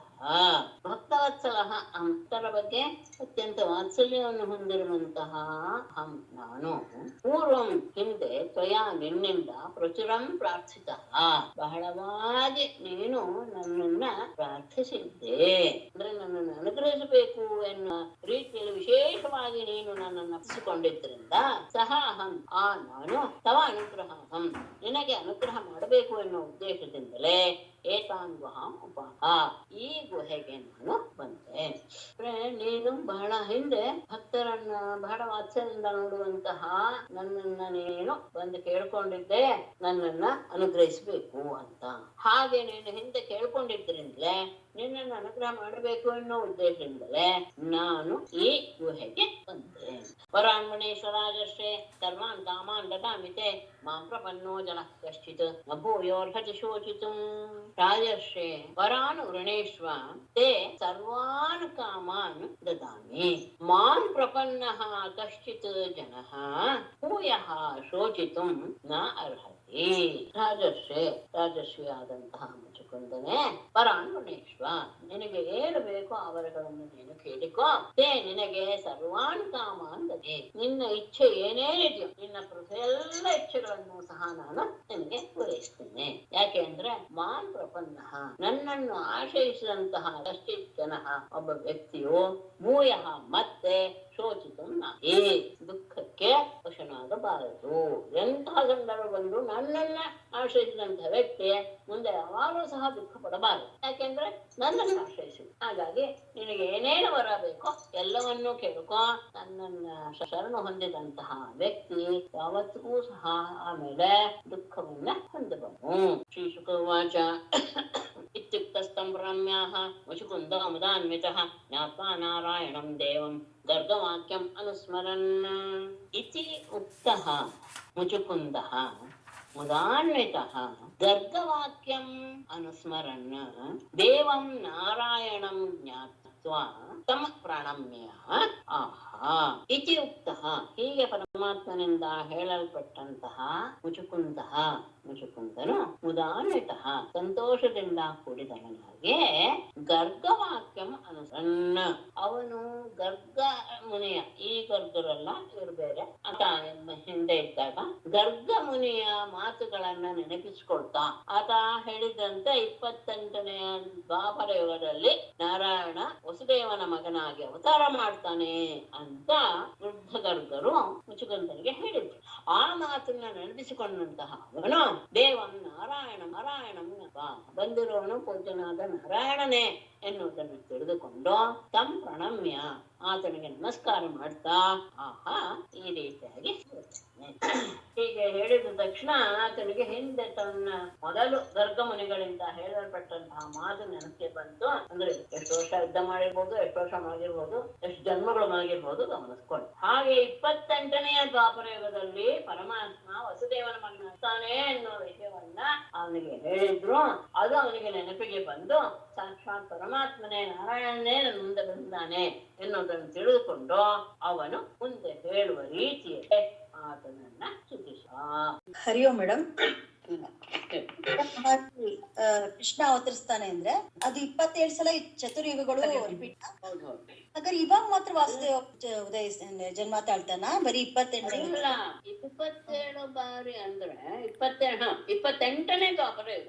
ಅಂದ್ರೆ ಪ್ರತಿ ದ್ವಾಪರ ಯುಗದಲ್ಲೂ ಕೃಷ್ಣ ಹುಟ್ಟಿರ್ತಾನಲ್ವಾ, ಜನ್ಮ ಅವತಾರ ಎತ್ತಿರ್ತಾನ. ಅಂದ್ರೆ ಯಾವಾಗ್ಲೂ ವಸುದೇವನ ಮಗನಾಗೆ ಹುಟ್ಟೋದಿಲ್ಲ ಅವನು. 28ನೇ ದ್ವಾಪರ ಯುಗದಲ್ಲಿ ವಸುದೇವನ ಮಗನಾಗಿ ಹುಟ್ಟುತ್ತಾನೆ ಅಂತ ಹೇಳಿದ್ದು. ಅವನು ತಾನು ವಸುದೇವನ ಮಗನಾಗಿ ವಾಸುದೇವ ಅಂತ ನನ್ನನ್ನು ಕರೀತಾರೆ ಅಂತ ಆತ ಹೇಳ್ಕೊಂಡಾಗ ಆತನಿಗೆ ಆ ನೆನಪು ಬಂತು. ಅವಾಗಲೂ ಸಹ ತಂದೆ ತಾಯಿಗಳ ಹೆಸರು ಒಂದೇ ಇರಬೇಕು ಅಂತ ಏನಿಲ್ಲ, ಪರಮಾತ್ಮ ಒಬ್ಬನೇ ಅದು. ಇದು 28ನೇ ದ್ವಾಪರ ಯುಗ. ಅಂದ್ರೆ ಏನು, 4 ಯುಗದಲ್ಲಿ 4 ಯುಗಗಳು 27 ಬಾರಿ ಕಳೆದು 28ನೇ ಶ್ವೇತವರಾಹ ಕಲ್ಪತರು. ಅಂದ್ರೆ ಪ್ರತಿ ಯುಗದಲ್ಲೂ ಎಲ್ಲ ಚೇಂಜ್ ಆಗ್ಬೋದು, ಲೀಲೆಗಳು ಚೇಂಜ್ ಆಗ್ಬೋದು, ಅವರ ತಂದೆ ತಾಯಿ ಚೇಂಜ್ ಆಗ್ಬೋದು. ಆದ್ರೆ ಎಲ್ಲವೂ ಇದೇನೆ, ಆದ್ರೆ ಅದದೇ ಹೆಸರು ಇರೋದಕ್ಕೆ ಸಾಧ್ಯ ಇಲ್ಲ. ಹೀಗೇನೆ. ಆದ್ರೆ ಯಥಾವತ್ತಾಗಲ್ಲ. ಅದೊಂದು ಜ್ಞಾಪಿಟ್ಕೊಳ್ಳಿ. ನಾವು ಹಿಂದಿನ ದಿವಸ ಹಾಗೇನೆ ಇವತ್ತು ಇದೀವಿ ಅಂತ ಭಾವಿಸ್ತೇವೆ, ಆದ್ರೆ ಯಥಾವತ್ತಂತೂ ಇರಲ್ಲ ತಾನೆ. ನಿನ್ನೆ ಹಾಗೆ ಊಟ ಮಾಡಿದ್ವಿ, ನಿನ್ನೆ ಹಾಗೆ ತಿಂಡಿ ತಿಂದ್ವಿ, ಆದ್ರೆ ಅದೇ ತಿಂಡಿ ಅಲ್ಲ, ಅದೇ ಊಟ ಅಲ್ಲ ತಾನೆ. ಅಲ್ಪ ಸ್ವಲ್ಪ ಬದಲಾವಣೆ ಇದ್ದೇ ಇರತ್ತೆ ತಾನೆ. ಒಂದೇ ತರ ಸಮಯ ಕಳೀತಾ ಇದೆ ನಾವು ಹೇಳ್ತೀವಿ ಬಾಯಲ್ಲಿ, ಆದರೂ ಅಲ್ಪ ಸ್ವಲ್ಪ ಬದಲಾವಣೆ ಹೇಗೆ ಇದ್ದೇ ಇರುತ್ತೋ ಹಾಗೆ ಅಲ್ಪ ಸ್ವಲ್ಪ ಬದಲಾವಣೆಗಳು ಅನ್ನೋದು ಇದ್ದೇ ಇರುತ್ತೆ. ಪ್ರಧಾನವಾಗಿ ಈ ರೀತಿಯಾಗಿ ಹೀಗೆ ಹುಟ್ಟುತ್ತಾರೆ. ಈ ಅವತಾರದಲ್ಲಿ ಇಂತಹ ದುಷ್ಟರೆ ಇತ್ಯಾದಿ ಎಲ್ಲವೂ ಸಹ ಮತ್ತೆ ಮಧ್ಯದಲ್ಲಿ ಬೇರೆ ಬೇರೆ ಸಂಬಂಧಗಳು ಬದಲಾವಣೆ ಆಗುತ್ತೆ. ಅಂದ್ರೆ ಹೆಸರು ಶ್ರೀಕೃಷ್ಣನ ಹೆಸರು ಬದಲಾಗತ್ತೆ, ಶ್ರೀರಾಮ ಕೃಷ್ಣ ಎಲ್ಲ. ಅದೆಲ್ಲ ಇದ್ದೇ ಹೌದು. ಆ ಪ್ರಧಾನವಾದದ್ದು ಯಾವುದು ಸಹ ಹೋಗಲ್ಲ. ಆದ್ರೆ ನತ್ತೆಟ್ಲೆ ಇದನ್ನ ಹಿಂದೆ ಎಲ್ಲ ನಾವು ನೋಡುದು ಅಂತ ಭಾವಿಸ್ತೇನೆ. ಈ ಇದರಲ್ಲಿ ಇವನು ಇಂದ್ರ ಆಗಿರ್ತಾನೆ, ಅದೆಲ್ಲ ಬಂತು ಮತ್ತಿದ್ಯಾ. ದೇವತೆಗಳಾಗ್ತಿದ್ರು, ಸಪ್ತರ್ಷಿಗಳು ಇವರು ಆಗ್ತಿದ್ರು ಅಂತ. ಆ ಸಪ್ತರ್ಷಿಗಳು ಇಂದ್ರ ಇದೆಲ್ಲವೂ ಸಹ ಅದದೇ ಶಬ್ದ. ಆ ಸಪ್ತರ್ಷಿಗಳಾಗಿ ಹುಟ್ಟುವವರು ಯಾರು, ದೇವತೆಗಳಾಗಿ ಹುಟ್ಟುವವರು ಯಾರು, ಇಂದ್ರನ ಬದಿಯಲ್ಲಿ ಕೂತ್ಕೊಳ್ಳೋರು ಯಾರು ಇತ್ಯಾದಿ ಎಲ್ಲವೂ ಸಹ ಬೇರೆ ಬೇರೆ ಬೇರೆ ಬೇರೆ ಹೆಸರನ್ನ ಹೊಂದಿರ್ತಾರೆ. ಈಗ 28ನೇ ದ್ವಾಪರ ಯುಗದಲ್ಲಿರುವಂತಹ ಇಂದ್ರನ ಹೆಸರು ಪುರಂದರ. ಅದು ಬಂದಿತ್ತು. ಅದೇ ಇಂದ್ರ ಇವ್ರದ್ದು ಮನೋ ಎಲ್ಲ ಬಂದಿತ್ತು. ಅದೇ ಇದು ಪರಮಾತ್ಮ. ಹಾಗೇನೆ ಇದೆಲ್ಲವೂ ಸಹ ಅವತಾರಗಳೆಲ್ಲವೂ ಸಹ ನಿಶ್ಚಯ. ಆದ್ರೆ ಅವತಾರಗಳು ಸಹ ಅಷ್ಟೇನೆ, ಒಂದೊಂದು ಮನ್ನಂತರದಲ್ಲಿ ಒಂದೊಂದು ಹಿಂಗೆ ಗಂಟೆ ವರ್ಷಕ್ಕೆ ಆಗ್ತಾನೆ ಇರುತ್ತೆ ಅಂತಿಲ್ಲ. ಗಮನಿಸಿದ್ವಿ ನಾವು ಗಜೇಂದ್ರ ಮೋಕ್ಷ ಮಾಡಿದಂತಹ ಇದೆ ಮನ್ನಂತರವೇ ಬೇರೆ. ಸರಿ ಮೇಡಮ್. ಈ ರಾಜರ್ಷಿ ಅಂತ ಕರೀತಾನಲ್ಲ, ರಾಜರ್ಷಿಂದು ಕೆಲವ್ರು ಮಾತ್ರ ಅನ್ವಯ ಆಗುತ್ತೋ ಎಲ್ಲ? ಹೌದು, ಎಲ್ಲ ರಾಜರಿಗೂ ಸಹ ಯಾರು ಶ್ರೇಷ್ಠನಾಗಿರ್ತಾನೋ ಅವನನ್ನು ಮಾತ್ರ ರಾಜರ್ಷಿ ಅಂತ ಕರೆಯೋದು. ಅವನು ರಾಜನೂ ಆಗಿರ್ತಾನೆ, ಋಷಿ ಸ್ವರೂಪನೂ ಆಗಿರ್ತಾನೆ. ಅಂದ್ರೆ ಋಷಿಯ ಹಾಗೆ ಅತ್ಯಂತ ನಿಗ್ರಹವಾದಂತಹ ಸ್ವಭಾವವನ್ನು ಹೊಂದಿರ್ತಾನೆ, ಅದು ವಿಶೇಷ. ಯಾಕಂದ್ರೆ ವಿಶ್ವಾಮಿತ್ರ ರಾಜರ್ಷಿ ವಿಷಯ ಬರುತ್ತಲ್ಲ, ಆಮೇಲೆ ಕೊನೆ ಮಹರ್ಷಿ ಆಗ್ತಾನೆ. ನಾನು ರಾಜರ್ಷಿಗಳ ಒಪ್ಪಲ್ಲ ಅಂತ ಹೇಳದ್ಮೇಲೆ ಮಹರ್ಷಿ ಅಂತ ಹೇಳ್ತಾರೆ. ಆಮೇಲೆ ಇಲ್ಲ ನನಗೆ ಮಹರ್ಷಿನೂ ಸಾಕು ಅಂತ ಹೇಳದ ಮೇಲೆ ಆಗೋದು. ಅಲ್ವಾ, ಬೇಡ ಬೇಡ ಕೊಡೋದಾದ್ರೆ ಮಹರ್ಷಿನೇ ಆಗ್ಬೇಕು ಅಷ್ಟೇ ಅಲ್ಲ. ಆತ ಇನ್ನೊಂದು ಕೇಳ್ತಾನೆ, ನನಗೆ ವಶಿಷ್ಠರೇ ಬಂದು ನನ್ನನ್ನ ಬ್ರಹ್ಮರ್ಷಿ ಅಂತ ಸಂಬೋಧನೆ ಮಾಡಬೇಕು ಅಂತ. ಅದು ಬೇರೆ ಆತನ ಅವ್ರ ಹತ್ರ ಬ್ರಹ್ಮರ್ಷಿ ಅಂತ. ಹೌದು, ಕಡೆಗೆ ಅವರೇ ಬಂದು ಬ್ರಹ್ಮರ್ಷಿ ವಿಶ್ವಾಮಿತ್ರ ಅಂತಾನೆ ಸಂಬೋಧನೆ ಮಾಡ್ತಾರೆ. ಧನ್ಯವಾದ. ನಮಸ್ಕಾರ. ನಮಸ್ಕಾರ ಮೇಡಮ್. ಧನ್ಯವಾದ. ನಮಸ್ತೆ ಮೇಡಮ್.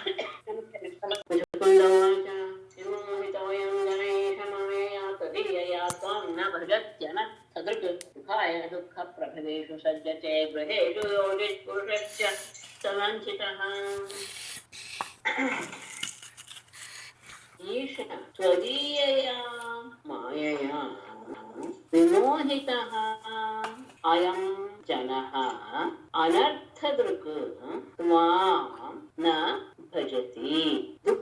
ಪ್ರಭವೇಷು ಗೃಹೇಷು ಯೋಷಿತ್ ಪುರುಷಃ ಚ ವಂಚಿತಃ ಸುಖಾಯ ಸಜ್ಜತೆ. ಏಷ ಪರಮಾತ್ಮನೇ ತ್ವದೀಯಯ ಮಾಯೆಯ, ನಿನ್ನದೇ ಮಾಯೆಯಿಂದ ಅಯಂ ವಿಮೋಹಿತಃ ಅಯಂ ಜನಃ, ಮೋಹಗೊಂಡಂತಹ ಈ ಜನವು, ಅದೇ ಜನ ಸಮೂಹ ಅಂತ ಅರ್ಥ, ಅವರು ಅನರ್ಥವನ್ನೇ ಯಾವಾಗಲೂ ಅನರ್ಥದಲ್ಲಿಯೇ, ಅನರ್ಥಕ್ಕೆ ಕಾರಣವಾದ ಸಂಸಾರದಲ್ಲಿಯೇ ದೃಷ್ಟಿಯುಳ್ಳವರಾಗಿ ತ್ವಾಂ ನ ಭಜತಿ, ನಿನ್ನನ್ನ ಅವರು ಆರಾಧಿಸ್ತಾ ಇಲ್ಲ. ಇದಕ್ಕೆ ಕಾರಣ ಏನು ಅಂದ್ರೆ ನಿನ್ನ ಮಾಯೆ. ನಿನ್ನ ಮಾಯೆ, ಹಾಗಾದ್ರೆ ನಮ್ದೇನು ತಪ್ಪಿಲ್ವೇ ಅಂತ ನಮ್ಗೆ ಅನಿಸ್ಬೋದು. ಆತನ ಮಾಯೆಯೂ ಸಹ ನಮಗೆ ಆ ರೀತಿ ಕೆಲಸದಲ್ಲಿ ತೊಡಗಿಸುತ್ತೆ ಅಂದರೆ ಅದಕ್ಕೆ ನಮ್ಮ ಕರ್ಮವೇ ಕಾರಣ ಹೊರತು ಆ ಮಾಯೆಗೆ ನಾವು ಅಧೀನರಾಗೋದು ಸಹ ನಮ್ಮ ಕರ್ಮದ ಪ್ರಾಬಲ್ಯದಿಂದಲೇ. ಯಾಕೆಂದ್ರೆ ನಮ್ಗೆ ಎಷ್ಟೋ ವಿಷಯ ಗೊತ್ತಿರುತ್ತೆ ಇದು ತಪ್ಪು ಅಂತ, ಗೊತ್ತಿದ್ರೂ ಸಹ ನಾವು ಆ ಕೆಲಸದಲ್ಲಿ ತೊಡಗುತ್ತೀವಿ. ಅಂದ್ರೆ ಗೊತ್ತಿದೆ ಅಂದ್ರೆ ಏನೋ ಪರಮಾತ್ಮ ಬುದ್ಧಿ ಕೊಟ್ಟಿದ್ದಾನೆ, ಸರಿಯಾದ ದಾರಿಗೆ ಹೋಗು ಅಂತ ಹೇಳ್ತಾನೆ. ಆದರೂ ಯಾವುದೋ ಒಂದು ಇಂದ್ರಿಯ ಸೆಳೆತಕ್ಕೆ ಒಳಗಾಗಿ ನಾವು ತಪ್ಪನ್ನೇ ಮಾಡ್ತೇವೆ. ಆದ್ರೆ ಅದಕ್ಕೆ ಹೇಳ್ತಾರೆ ಬುದ್ಧಿ ಕರ್ಮಾನುಸಾರಿಣಿ, ಕರ್ಮಕ್ಕೆ ಅನುಗುಣವಾಗಿ ಬುದ್ಧಿ ತೊಡಗುತ್ತೆ. ಆದ್ರೆ ಆ ಸಂದರ್ಭದಲ್ಲಿ ಪರಮಾತ್ಮ ನಮ್ಮನ್ನ ಒಂದ್ಸತಿ ಎಚ್ಚರಿಸ್ತಾನೆ, ನೋಡಪ್ಪ ಇದು ಸರಿಯಲ್ಲ. ಹಾಗಾಗಿ ಹಾಗೆ ಕರ್ಮದಲ್ಲಿ ತಮ್ಮನ್ನು ತೊಡಗಿಸ್ಕೊಳ್ಳೋದಕ್ಕೆ ಕಾರಣ ಏನು ಅಂದ್ರೆ ಪರಮಾತ್ಮನ ಮಾಯೆ.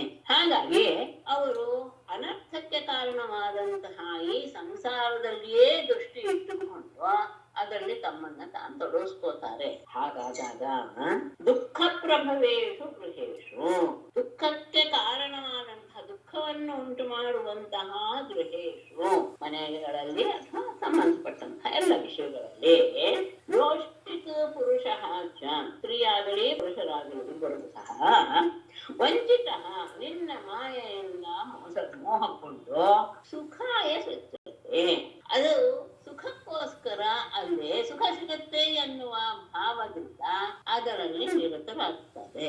ಯದ್ಯಪಿ ಗೃಹಗಳು ಅಂದ್ರೆ ಅವರು ದುಃಖ ಪ್ರಭಾವೇ, ದುಃಖ ಪ್ರಭಾವ ಅಂದ್ರೆ ದುಃಖವನ್ನು ಉಂಟು ಮಾಡುವಂಥದ್ದೇ. ಅದರಲ್ಲಿ ಸ್ತ್ರೀ ಆಗಲಿ ಪುರುಷರಾಗಲಿ ನಿನ್ನ ಮಾಯೆಯಿಂದ ಮೋಹಗೊಂಡವರಾಗಿ ಅಲ್ಲಿ ಸುಖ ಸಿಗುತ್ತೆ ಎನ್ನುವಂತಹ ಭಾವದಿಂದ ಅಲ್ಲಿ ತಮ್ಮನ್ನ ತಾವು ತೊಡಗಿಸ್ಕೊಂಡು ಬಿಡುತ್ತಾರೆ, ಆಸಕ್ತರಾಗಿರ್ತಾರೆ. ಹಾಗಾಗಿ ನಿನ್ನ ಮಾಯೆ ಎನ್ನುವುದು ಮೋಹಕ್ಕೆ ಕಾರಣ. ಅನರ್ಥ ಉಂಟು ಮಾಡುತ್ತೆ ಸಂಸಾರ ಅನ್ನೋದು ಗೊತ್ತಿದ್ರು ಸಹ ಅದೇದ್ರಲ್ಲಿಯೇ ನಿನ್ನನ್ನ ಮರೆತು ತಮ್ಮನ್ನ ಅದರಲ್ಲಿ ತೊಡಗಿಸ್ಕೊಳ್ತಾರೆ. ನಿನ್ನ ಮಾಯೆಯಿಂದ ವಂಚಿತರಾದಂತಹ ಅವರು ಮಹಿಳೆಯಾಗಬಹುದು, ಪುರುಷರಾಗಬಹುದು, ದುಃಖವನ್ನು ಉಂಟು ಮಾಡುವಂತಹ ವಿಷಯಗಳಂದ್ರೆ ಸುಖವನ್ನ ಹುಡುಕ್ತಾ ಅದರಲ್ಲಿ ತಮ್ಮನ್ನು ತಾವು ತೊಡಗಿಸ್ಕೊಳ್ತಾ ಇರ್ತಾರೆ. ಮತ್ತೆ ಈ ಮನುಷ್ಯ ಜನ್ಮ ಎನ್ನುವುದು ಅಷ್ಟು ಸುಲಭವಾಗಿ ಸಿಗೋದಿಲ್ಲ. ಮತ್ತೆ ಇವ್ರು ಇನ್ನೊಂದು ಕಾರಣ ಕೊಡ್ತಾರೆ ಹೃದಯದಲ್ಲಿ, ಸ್ತ್ರೀಯರ ಪುರುಷರು ಪರಸ್ಪರ ತಮ್ಮ ಸುಖ ಅದರಲ್ಲಿಯೇ ಇದೆ, ಸಂಸಾರದಲ್ಲಿಯೇ ಅಂತ ಭಾವಿಸಿ ಹೋಗ್ತಾರೆ. ಆದರೆ ಆ ಸುಖ ಎನ್ನುವುದು ಪ್ರಾಣಿ ಮಾತ್ರಗಳಲ್ಲಿ ಸಹಜ, ಅದೆಲ್ಲ ಪ್ರಾಣಿಗಳಲ್ಲಿ ಉಂಟು ಸ್ತ್ರೀ ಪುರುಷರ ವ್ಯಾಮೋಹ ಎನ್ನುವುದು. ಆದರೆ ಪರಮಾತ್ಮನನ್ನ ಆರಾಧಿಸೋದು ಎನ್ನುವುದು ಉಳಿದ ಜೀವಿಗಳಲ್ಲಿ ಸಾಧ್ಯವಿಲ್ಲ, ಮನುಷ್ಯನನ್ನು ಬಿಟ್ಟು. ಹಾಗಾಗಿ ಮನುಷ್ಯ ಅನ್ನೋದು ಏನು ಅಂತಾಯ್ತು, ಅತ್ಯಂತ ಶ್ರೇಷ್ಠ ಅಂತಾಯ್ತು. ಅತ್ಯಂತ ಶ್ರೇಷ್ಠವಾದಂತಹ ಮನುಷ್ಯ ಜನ್ಮವನ್ನು ಪಡೆದೂ ಸಹ ಅತ್ಯಂತ ಮೂಢನಾಗಿರ್ತಾನಲ್ಲ, ಅದು ಮಾತ್ರ ಯಾಕೋ ಆಶ್ಚರ್ಯ. ನಾರಾಯಣಂ ನಮಸ್ಕೃತ್ಯ ನರಂ ಚೈವ ನರೋತ್ತಮಂ ದೇವೀಂ ಸರಸ್ವತೀಂ ವ್ಯಾಸಂ ತತೋ ಜಯಮುದೀರಯೇತ್. ಸರ್ವೇ ಭವಂತು ಸುಖಿನಃ, ಸರ್ವೇ ಸಂತು ನಿರಾಮಯಾಃ, ಸರ್ವೇ ಭದ್ರಾಣಿ ಪಶ್ಯಂತು, ಮಾ ಕಶ್ಚಿತ್ ದುಃಖಭಾಗ್ ಭವೇತ್.